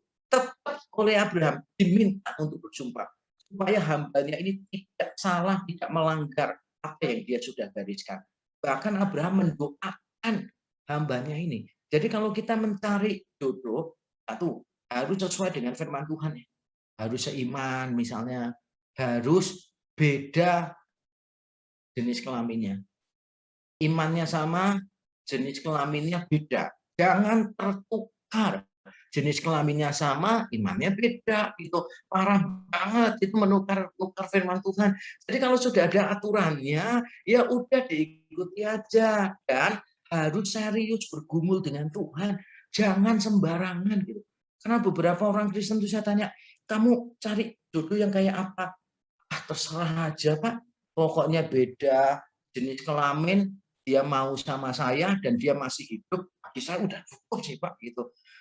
Iya susah lah orang Kristen mau pikirannya begitu. Ya, kita harus bergumul serius gitu loh, minta tanda dari Tuhan, bergumul terus bersama dengan Tuhan sampai kita yakin bahwa ini memang dari Tuhan. Itu jawaban saya ya. Oke, terima kasih.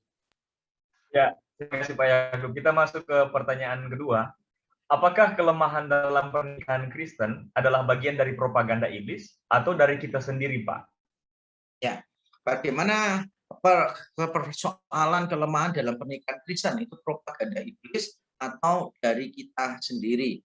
Jawabannya adalah dua-duanya benar sih, dua-duanya benar. Karena iblis itu kan akan selalu ingin merusak iman kita, mengacaukan hidup kita. Dia memang tidak suka kalau hidup kita itu memuliakan Tuhan, menjadi teladan bagi orang lain. Pastilah ada unsur iblis di dalamnya. Misalnya ini Adam dan Hawa bertengkar tuh, ya gara-gara ular kan, gara-gara iblis kan itu. Dan menariknya ya, dosa Adam yang pertama kali ditegur oleh Tuhan apa? Di Kejadian 3. Tuhan itu pertama bukan berkata begini, karena engkau ikut-ikutan makan buah yang kularang. Tidak. Tuhan menegurnya gini, karena engkau mendengar perkataan istrimu dan memakan buah dari yang kularang. Loh, jadi yang disebutkan pertama itu kesalahannya Adam apa? Mendengarkan perkataan. Saya baca aja itu Kejadian pasal yang ketiga. Memang benar ayatnya begitu. Makanya tiap kali istri saya itu minta beli baju baru, Pak, beli baju baru ya. Saya bacakan ayat itu. Supaya dia tahu, saya nggak akan mendengarkan perkataan istri, saya nggak mau mengulang kesalahan Adam yang sama ya. Jadi saya selalu berkata, tidak berdasarkan kejadian ini. Gitu. Oke. Jadi memang ular itu ya ada andilnya lah membuat Adam dan Hawa saling menyalahkan kan. Waktu Tuhan tanya Adam, Adam kenapa kamu makan? Perempuan yang kau tempatkan di sisiku, wah itu mulai iblis. Tapi juga tidak semuanya iblis lah. Orangnya sendiri juga begitulah. Misalnya Daud, nah dia jalan-jalan di istananya, lihat ke bawah gitu kan, makhluk apa itu kok bagus gitu kan ya. Dan dia cari tahu itu siapa, dikasih tahu itu istrinya orang, tetap aja dia ambil. Ya dalam hal itu jangan nyalahkan iblis. Walaupun iblis musuh kita, tapi ya kita simpatilah sama dia kalau disalah-salahkan terus ya. Jadi tidak semuanya itu karena iblis ya, karena orangnya sendiri. Kita kan digoda dengan hawa nafsu kita ya kan. Melihat perempuan salah enggak? Enggak. Mengingini di dalam hati baru salah ya kan. Yesus itu berkata begini, barang siapa melihat seorang perempuan ya Matius 5 dan menginginkan dia di dalam hatinya, dia sudah berzina. Bukan karena melihat perempuan loh. Kalau melihat perempuan berdosa itu susah banget lah hidup di dunia ini ya kan. Perempuan berseliweran kok di depan kita semuanya kok gitu. Jadi jangan punya pikiran melihat perempuan itu salah. Tapi kalau melihat perempuan terus masuk ke dalam hatinya, itu sudah berzina. Kalau perempuannya bukan istrinya, ya udahlah, perempuan cantik lewat ya sudah, nyanyi how great thou art, ya kan, kami memuji kebesaran-Mu, ciptaan Tuhan aja, udah selesai ya kan. Kalau nggak mampu lagi langsung darah Yesus gitu kan, nah ya tutupi tengking dalam nama Yesus ya kan gitu. Jadi kita itu harus menjaga hawa nafsu kita, jangan dikit-dikit salahnya iblis, dikit-dikit salahnya iblis, enggak. Jadi kalau ditanya semua persoalan rumah tangga karena apa? Iblis atau karena kita sendiri? Dua-duanya. Jadi dua-duanya sama-sama salah ya. Oke. Ya, terima kasih Pak. Mungkin sebelum masuk ke pertanyaan selanjutnya, saya mau mengingatkan untuk teman-teman yang menginginkan sertifikat elektronik, tolong masukkan nama di chat beserta gelarnya secara lengkap. Oke, itu saja. Dan pertanyaan selanjutnya, mohon penjelasan tentang bagaimana kekristenan menanggapi perjodohan dini, Pak. Bagaimana orang Kristen menanggapi perjodohan dini? Berarti ini kan asumsinya dari pihak orang tua ya. Jadi orang tua yang berusaha untuk menjodohkan gitu kan ya. Oke. Bagaimana kita menyikapinya? Karena di beberapa adat kan memang begitu kan ya gitu. Mungkin ada karena ya macam-macam lah faktor macam-macam turut berperan di situ. Bagaimana kita menghadapinya? Menurut saya kekristenan itu tidak boleh terlalu reaktif. Ada masalah baru kita bereaksi. Responsif pun dalam hal ini tidak cukup. Jadi reaktif salah, responsif pun tidak cukup. Kalau gitu orang Kristen harus apa? Orang Kristen itu harus preventif dan transformatif. Preventif itu berarti mencegah sebelum itu muncul, dan transformatif berarti kita berusaha untuk mengubah tatanan yang ada. Maka kalau saya lebih suka melihat persoalan ini sebagai sebuah persoalan yang lebih makro dulu, lebih makro, bukan fokus ke persoalannya tadi. Jadi misalnya nih, saya memikirkan gini, bagaimana peranan gereja untuk mengedukasi seluruh jemaat, termasuk semua orang tua di dalamnya, bahwa pernikahan dini itu kurang bijaksana, kurang ideal. Atau yang kedua, gereja itu perlu mengedukasi jemaat bagaimana menyiapkan anak-anaknya dengan pengetahuan yang benar tentang pernikahan, gitu, membuat anak-anak mereka bergumul sejak awal tentang pacaran, tentang pasangan hidup, dan menolong anak-anak untuk mengenali tantangan-tantangan di dalam pernikahan itu seperti apa. Jadi itu adalah solusi yang jauh lebih relevan menurut saya, yang jauh lebih signifikan yang bisa dimainkan oleh gereja.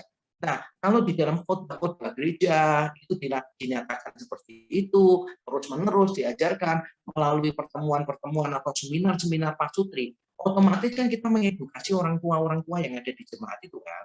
Nah, kalau kita mengedukasi orang tua yang ada di dalam jemaat di situ, ya berarti kita kan mencegah kasus tadi muncul, yaitu orang tua menjodohkan anaknya secara dini. Jadi kita sifatnya preventif dan transformatif, bukan reaktif ya, bahkan bukan responsif ya. Walaupun responsif lebih bagus daripada reaktif, tapi saya ingin kita melihatnya itu dalam skala yang lebih makro lagi, yang lebih besar lagi. Jadi bukan casuistik lah, pendekatan kita itu bukan casuistik.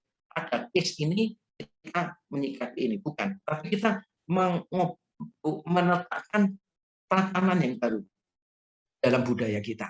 Nah, kalau itu terjadi di sebuah budaya, bagaimana peranan gereja? Kita berbicara dengan pihak-pihak pemerintah setempat, itu loh, yang misalnya BKKBN setempat atau Dispenduk setempat dan sebagainya, memberikan penyuluhan-penyuluhan kepada masyarakat supaya gereja itu berperan untuk memberitahukan edukasi, menyediakan edukasi yang baik untuk masyarakat maupun untuk orang tua. Itu secara makro. Nah, sekarang kan secara mikronya ya apa ini? Persoalannya kan ada persoalan real nih. Bagaimana caranya? Menurut saya yang pertama mengingatkan orang tua bahwa pernikahan dini melanggar undang-undang.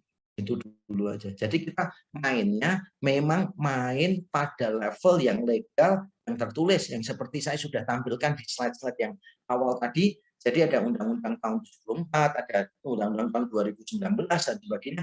Di situ sudah cukup jelas. Dan kalau orang tua mau memaksakan, saya juga sudah nuliskan kan ketetapan dari Mahkamah Agungnya itu, ya udah minta dispensasi kawin aja ke Mahkamah Agung misalnya. Itu akan membuat orang tua mungkin akan berpikir dua kali ya. Ribet banget sih gini-gini, melanggar aturan dan sebagainya. Nah, membicarakan tentang aspek legal ini bagus karena ini sifatnya objektif.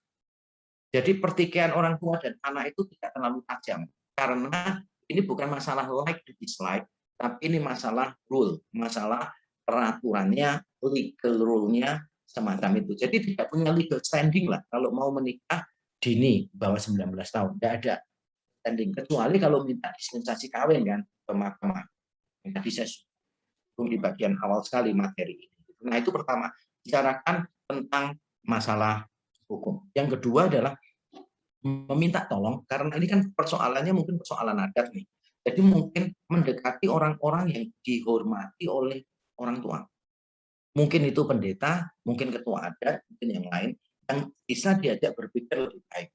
Supaya mereka yang memberikan penjelasan kepada orang tua kita. Sebab kalau orang anak berdebat dengan orang tua itu susah untuk mendengarkan anaknya. Gitu loh. Apalagi kalau ada muatan adat, muatan apa-apa itu agak susah banget. Jadi mungkin bisa minta tolong keluarga kita, mungkin kalau orang Jawa bilang itu pakde gitu kan ya, kakaknya mama atau kakaknya papa gitu kan ya. Itu juga bisa dimintain tolong melibatkan diri membicarakan ini. Itu secara prinsip yang saya bisa sampaikan karena jawaban yang tuntas saya harus ngerti itu kasusnya kayak apa, mengapa orang tua memaksa menjodohkan gitu kan, supaya jawaban saya tidak terlalu menggampangkan, bukan oversimplifikasi. Tapi secara prinsip itu yang saya bisa jawab ya. Oke, terima kasih. Ya, terima kasih Pak. Ini ada pertanyaan yang menyangkut pernikahan yang terikat dengan perselingkuhan. Jadi ada seorang yang telah menikah dan kemudian berselingkuh dan menghamili orang lain. Nah, bagaimana di satu sisi dia harus bertanggung jawab, tetapi di satu sisi dia punya tanggung jawab yang lain. Bagaimana memecahkan persoalan ini, Pak? Ya, kalau misalnya hasil perselingkuhan, bagaimana anaknya? Itu beberapa kali saya juga menangani ya, baik jemaat sendiri maupun jemaat orang lain juga. Saya selalu memberitahu begini, ada posisi sebagai seorang ayah, ada posisi sebagai seorang suami, ada posisi sebagai seorang ayah dan seorang suami, ya itu penting. Sebagai seorang suami, otomatis kan dia tidak boleh melanjutkan hubungan lagi dengan perempuan itu, karena dia kan suami dari perempuan lain, istrinya kan gitu. Jadi dia suami dari istrinya. Tapi pada saat yang sama ketika dia menghamili selingkuhannya, kan berarti dia ayah dari anak itu hasil selingkuhannya. Maka dia juga perlu untuk bertanggung jawab. Nah, kalau saya selalu mengusulkan begini, lebih baik tanggung jawabnya itu dibicarakan dengan dokumen sah, absah di depan pengacara, di depan notaris bila perlu, bicara yang enak. Dan kalau saya lebih suka begini, kalau ada duitnya, jadi semua biaya studinya dihitung sampai kuliah langsung dibayar di depan, supaya tidak perlu ada pertemuan-pertemuan berikutnya. Sebab kalau nanti kirim-kirim tiap bulan itu mesti nanti yang perempuannya ngeluh nggak ada duit gini terus kasihan didatangi, setelah didatangi aduh gitu lagi. Saya sudah pernah nangani kayak begitu kok di jemaat gereja lain. Saya sudah kasih tahu solusinya, dia memilih untuk memberikan duitnya kontan lagi, nggak mau transfer. Kalau kontan kan masih ketemu sih, ya kan, di rumahnya lagi kan. Akhirnya anak kedua muncul lagi gitu. Nggak percaya. Saya ngomong, kalau mau ketemu anak, ngajak ketemunya di mall, di food court gitu loh. Ajak aja anak makan di food court, jangan di kafe remang-remang, jangan di rumahnya dia gitu. Ajak main di food court, atau kalau di food court mau apa-apa kan keterlaluan sih, di food court banyak orang lihat kayak begitu kan. Jadi salah nggak menemui anaknya? Enggak sih, nggak salah. Tapi harus dihitung, diatur frekuensinya, lokasinya. Dan kalau memungkinkan, ya nggak usah ketemu sama selingkuhannya lagi lah, pergi sama anaknya aja kan udah cukup sebetulnya. Ini kan, untuk apa harus bertiga sama selingkuhannya lagi? Janganlah kayak gitu. Kalau ada duit, langsung aja ditanggung di depan gitu, supaya nanti pertemuannya tidak berlanjut-lanjut gitu ya. Kecuali kalau nggak punya duit ya udah, berarti bayarnya tiap bulan. Kalau bayarnya tiap bulan, nggak usah kontak gitu loh. Usahakan tuh nggak usah banyak kontak dengan orang tuanya. Maksudnya dengan selingkuhannya lagi, tapi langsung dengan anaknya. Kalau jawaban saya sih begitu. Ya, harus tanggung jawab lah. Cuma kan nggak boleh diterus-teruskan ya. Ya. Ya, terima kasih Pak. Ini ada pertanyaan lagi. Mohon bagaimana tentang tahapan perkawinan orang Yahudi secara singkat yang mungkin bisa menjadi model kasus pernikahan dini bagi kita sekarang. Dia ada kasus pernikahan dini dalam Alkitab yang mungkin bisa jadi model bagi. Ya, sebetulnya kan kalau kita bicara tentang pernikahan dini ini kan relatif menurut kultur ya. Usia ya, dari sisi usia itu relatif. Bukan berarti kebenarannya relatif, bukan. Kebenarannya tidak relatif. Tapi menurut kulturnya itu relatif ya. Karena kalau dikatakan orang Yahudi itu menikah umur berapa, ya jauh lebih muda daripada kita sekarang. Bahkan nggak usah zaman dulu lah. Menurut berbagai macam survei di Amerika saja, mulai tahun yang 1960 sampai sekarang, itu kalau dihitung tiap dekade, usia rata-rata orang menikah aja beda-beda kok. Gitu. Jadi mungkin kita harus berpikirnya pernikahan dini usianya beda-beda. Tapi kalau ditanya bagaimana sih pernikahan orang Yahudi zaman dulu yang mungkin bisa menolong kita gitu dalam konteks ini. Mungkin kita perlu membedakan pertunangan Yahudi dengan pernikahan Yahudi. Ya. Pertunangan Yahudi itu ikatan legalnya kuat sekali. Tapi satu-satunya yang belum dilakukan adalah berhubungan seksual. Dan yang kedua, perempuan masih tinggal bersama orang tuanya, tidak di keluarga besar laki-lakinya. Nanti kalau sudah menikah benar-benar resmi, baru diambil ke rumah keluarga besar suaminya dan boleh melakukan hubungan seksual. Makanya ketika Yusuf dan Maria bertunangan kan Yusuf bingung kok bisa hamil Marianya gitu loh. Padahal kan dia belum ngapa-ngapain kok bisa hamil gitu kan. Kalau zaman dulu kan gitu ya. Tuhan datang kepada Maria, Maria, engkau akan hamil, mengandung gitu. Marianya kaget.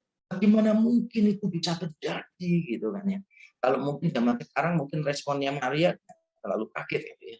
Jadi ketika Tuhan bilang Maria engkau akan mengandung gitu kan. Loh, tapi kan aku belum bersuami. Iya, tapi kamu nanti akan mengandung. Maria bilang, oh iya seperti tetangga depan itu ya, gitu kan ya. Nggak terlalu kaget.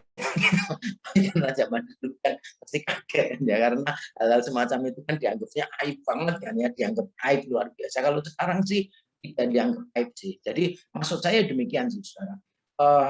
Zaman dulu itu ada fase-fasenya.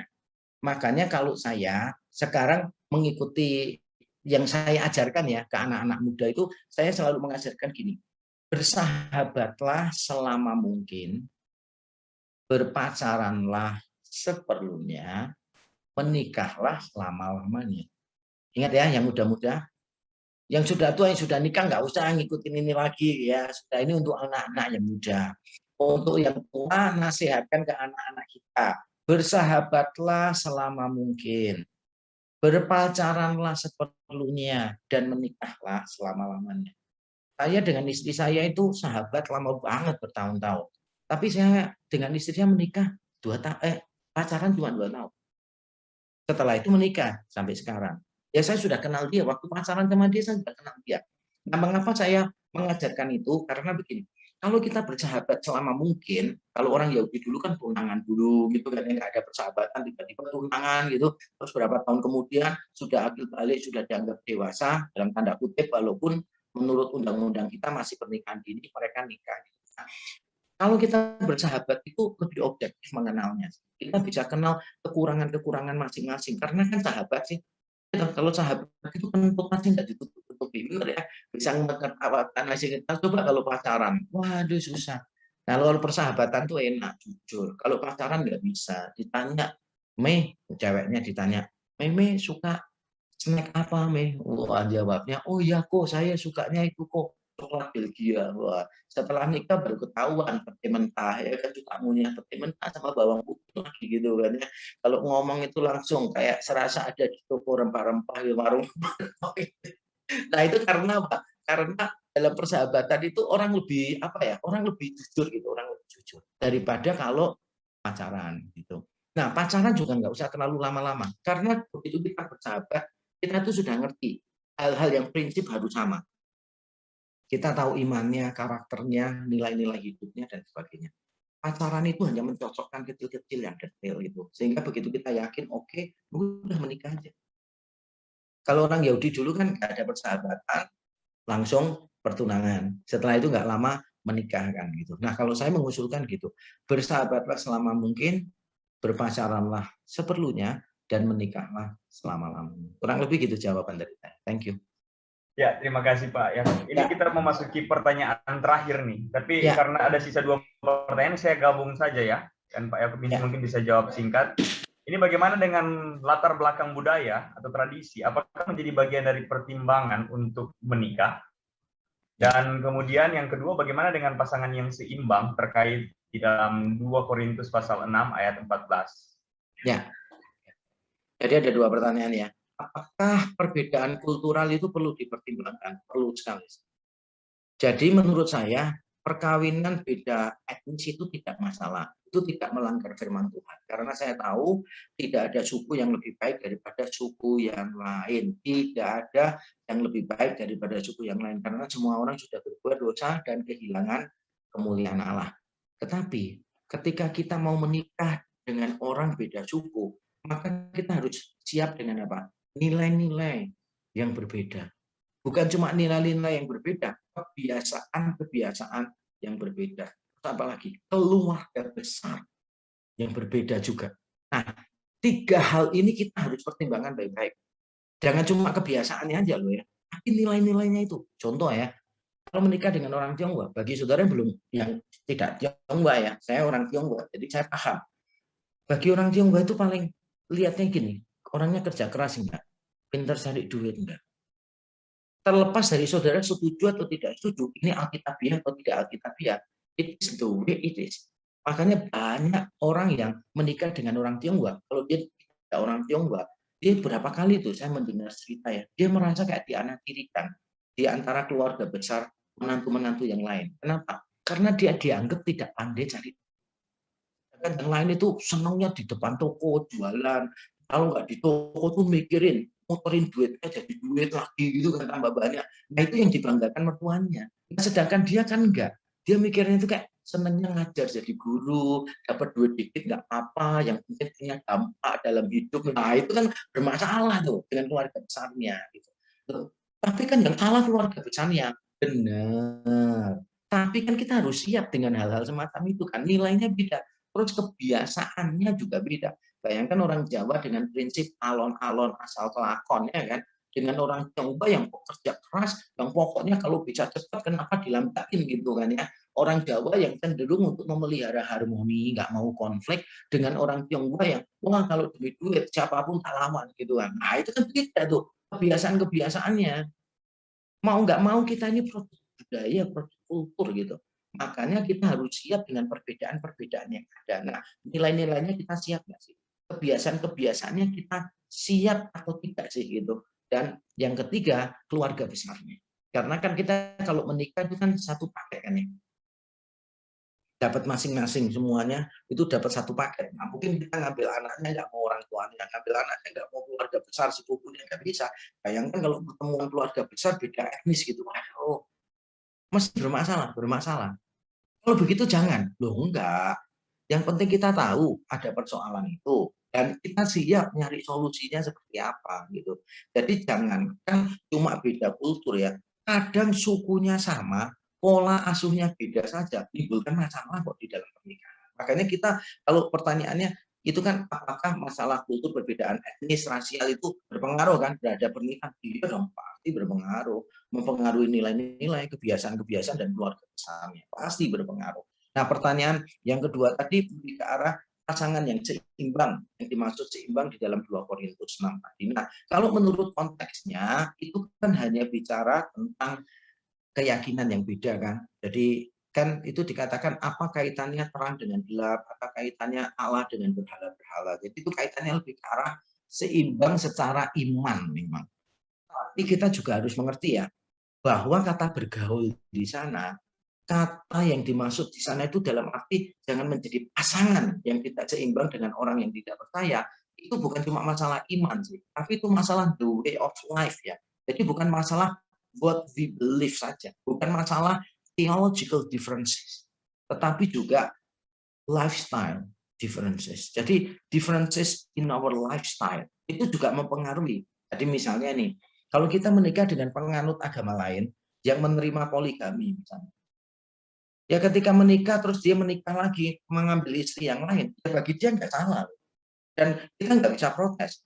Loh, kamu nggak poligami, menurut agamaku nggak boleh. Ya salahmu sendiri, mau nggak mau nikah dengan suami yang agamanya mengizinkan poligami kok. Dan bukan cuma itu loh, macam-macam perbedaannya itu macam-macam. Misalnya ya, berbuat baik gitu. Kalau kekristenan kan gini, kita berbuat baik karena Allah sudah lebih dulu berbuat baik kepada kita. Di agama lain diajarkan berbuat baik supaya banyak pahala, berbuat baik supaya kita masuk surga, begini. Itu bisa ada tension, konsep kan. Kita berbuat baik supaya dapat keuntungan. Loh, kan itu kita bertanya-tanya, baik atau enggak baik. Loh, ini enggak gampang. Kayak begini-begini tuh enggak gampang, benar-benar tidak gampang. Bukan berarti tidak boleh kalau misalnya beda kultur ya. Enggak apa-apa beda kultur, tapi harus tahu resikonya. Tapi kalau beda iman, mutlak tidak boleh. Karena itu melanggar 1 Korintus 7. Barang siapa mau menikah, dia harus menikah dengan seorang yang percaya. Tidak boleh diganggu-gugat kalau itu. Harus seiman. Bukan cuma seiman, saya kasih tahu ya, tetapi yang rohani di dalam Tuhan, yang punya kedewasaan di dalam Tuhan. Bukan cuma seiman tapi nggak sungguh-sungguh gitu, nanti menderita. Karena di dalam pernikahan ini ya, dibutuhkan kedewasaan. Karena di dalam pernikahan banyak keputusan-keputusan yang kita ambil. Bayangkan seandainya pasangan kita itu tidak bisa mengambil keputusan yang bijaksana, itu akan menyiksa sekali. Hanya pernikahan bermasalah gara-gara suaminya sebagai kepala keluarga tidak mampu mengambil keputusan yang bijaksana. Mungkin terlalu tergesa-gesa atau tidak bisa mengambil keputusan sama sekali. Kalau mengambil keputusan udah lambat, salah lagi. Biasanya kan biar lambat asal selamat ini. Enggak, ini sudah lambat salah lagi. Ada kayak begitu. Sehingga istri begitu menderita, anak-anak juga menderita.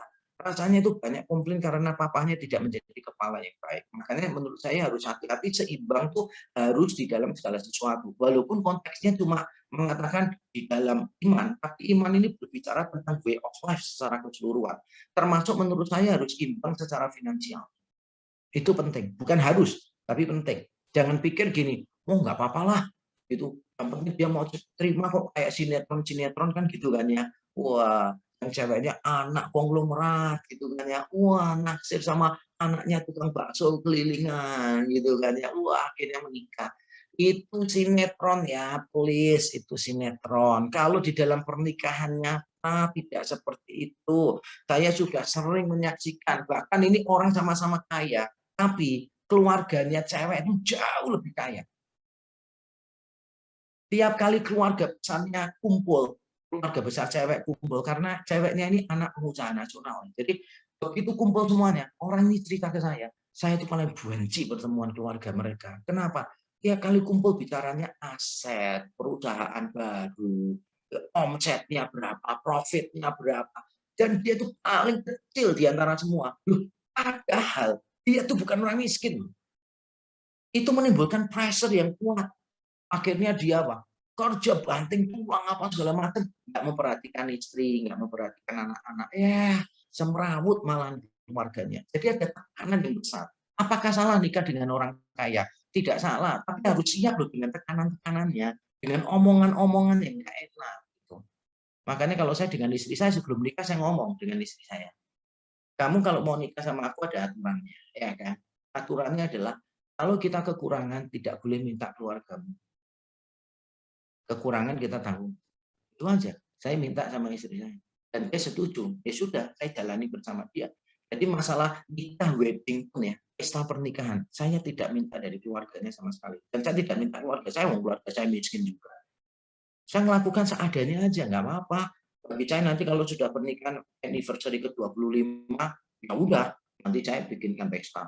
Kalau pas anniversary 25 nggak punya duit, ya nanti nunggu pernikahan emas ya kan 50 tahun. Kalau nggak bisa lagi ya nunggu nanti pernikahan 100 tahun ya kan.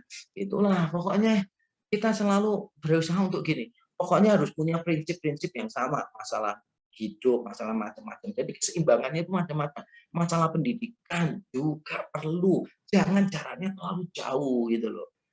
Karena nanti kalau jaraknya terlalu jauh ya, misalnya nih, saya kasih tahu ya, ini lulusan permisi ya, lulusan SMP, ini S3 gitu. Terus kan ketika dia karirnya naik, kumpulnya kan sama-sama orang yang di levelnya dia. Gitu. Nanti yang ini tuh nggak bisa masuk. Saya belajar ini dari siapa? Dari pernikahannya John Wesley. Penginjil terkenal dari metodis Wesleyan beberapa abad yang lalu itu. John Wesley itu punya istri. Istrinya terlalu rendah menurut saya. Dari sisi segala sesuatu, John Wesley ganteng, pintar ngomong, educated semuanya. Istrinya tuh kurang educated, sehingga tiap kali pergi pelayanan bersama John Wesley, istrinya tuh merasa tertekan gitu loh. Merasa tertekan karena orang begitu mengagung-agungkan Wesley, lupa kalau punya istri. Dan Wesley sendiri juga sering kali lupa dengan istrinya juga. Kalau di tengah keramaian, kalau saya kan ada istri saya diajak foto, mesti saya ada istri saya, ayo sekalian ikut foto. Supaya istri itu tidak merasa terasingkan. Beda kalau istri saya nggak ikut kan, gitu kan. Jadi harus ada pengertian. Nah, saya bersyukur istri saya cari yang pintar juga, gitu. Tapi ya jangan terlalu pintar ya, gitu. Nanti susah dibohongi ya, susah dibodohi. Jadi yang biasa, bukan ya, bukan. Jadi saya pilih istri saya suka belajar, istri saya juga S2, MTH juga kan gitu. Jadi nyambung dalam banyak hal. Saya kalau diskusi dengan istri saya itu nyambung. Nah, bagaimana kalau kita sudah terlanjur istrinya beda pendidikannya jauh, ya udah, Tuhan nggak pernah salah ngomong, ya kan? Bagi kita yang belum, ya kita memang harus belajar untuk menyeimbangkan segala sesuatu. Kalau memang tidak seimbang, ya kita perlu tahu resikonya. Selama kita tahu resikonya dan kita tahu solusinya, ya monggo, silakan aja nggak masalah. Cuma kan sebisa mungkin kita menghindari resiko-resiko yang tidak terelakkan gitulah, ya kan? Gitu ada orang, dia pinter banget, suka betul-betul gitu kan. Terus pacaran sama mahasiswi lain yang akademisnya jelek banget gitu, nggak suka baca buku gitu kan. Terus ngomong ke saya gini, Pak, Tuhan tuh ajaib ya Pak ya. Saya ini dikasih pasangan yang melengkapi saya Pak. Saya ini kan intelektualnya kuat.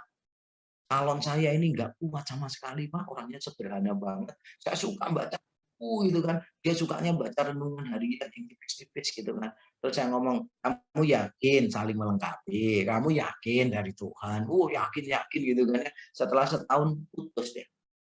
Dan dia ngomong nggak tahan Pak, saya sama dia Pak. Saya lagi stres, mikirin apa, saya ajak diskusi dia nggak nyambung-nyambung Pak. Nggak nyambung-nyambung. Dia ajak bicara tentang predestinasi, malah dia tanya, oh ada ya jenis nasi baru ya. Biasanya kalau nasi baru itu kan nasinya di depan, nasi bakar gitu. Ini kok nasinya ditaruh di belakang, predestinasi gitu kan ya. Sudah diterangin, tetap nggak ngerti. Ini bukan nasi gitu kan ya. Dia mikirnya, oh ya sorry bukan nasi, itu kan tempat jalannya orang kalau di jalan itu ya. Itu pedestrian ya, itu bukan nasi. Wah pokoknya nggak nyambung, terus akhirnya bertengkar gitu. Ya harus mikir-mikir lah, dipertimbangkan di dalam banyak hal. Walaupun konteksnya itu bicara iman ya, tapi itu way of life sih. Ada kesenjangan boleh, tapi harus sadar, diantisipasi, dicarikan solusi. Itu sih pandangan dari saya ya. Oke, thank you. Thank you. Terima kasih Pak Yakub untuk jawabannya. Terima kasih untuk jawaban-jawaban yang menyenangkan, menakutkan, dan semuanya. Kami mohon maaf untuk pertanyaan-pertanyaan yang tidak bisa kami bacakan. Kami sudah komitmen dengan waktu. Ini pun sebenarnya kami sudah lewat beberapa menit. Jadi kita berharap nanti ada seminar selanjutnya. Kalau sekarang pernikahan ini, berharap ada pernikahan terlambat. Seminar untuk judul itu.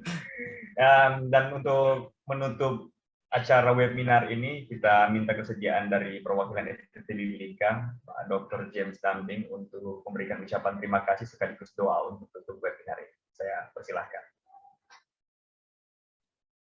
Ya, terima kasih Pak Handoko. Tadi Ya, saya sama-sama, Pak. dengar di awal sinetronnya sudah selesai, baru kemudian diundang. Saya ketika di kontak Pak Oki, ada berpikir ini kalau 30 tahun lalu mungkin ya undangan ini pas kan.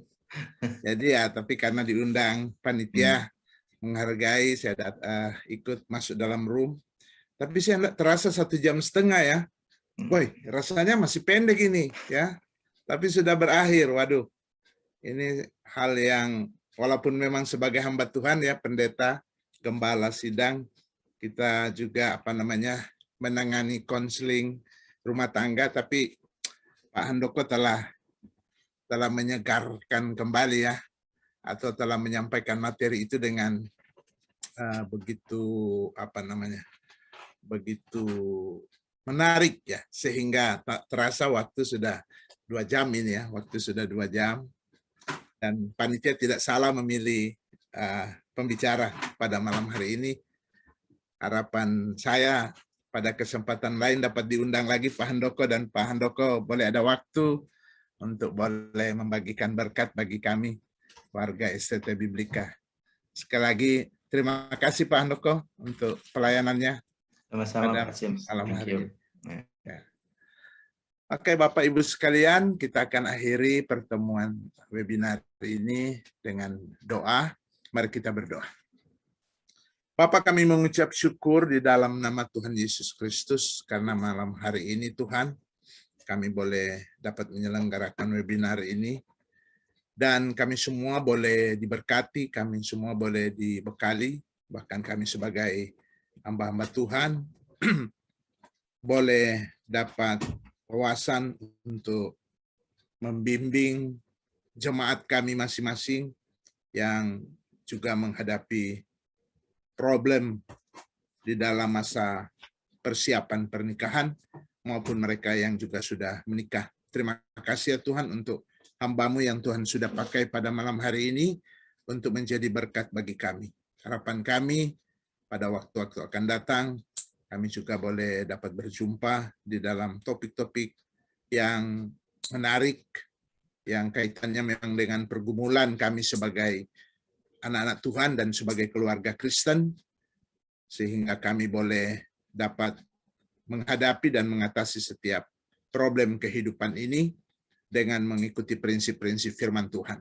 Memberkati kiranya Pak Handoko dalam pelayanannya, memberkati keluarganya dengan segala berkat rohani dari sorga, semakin dipertambah-tambahkan hikmat dari sorga, dan kekuatan kuasa dari Tuhan boleh menyertai dalam pelayanannya.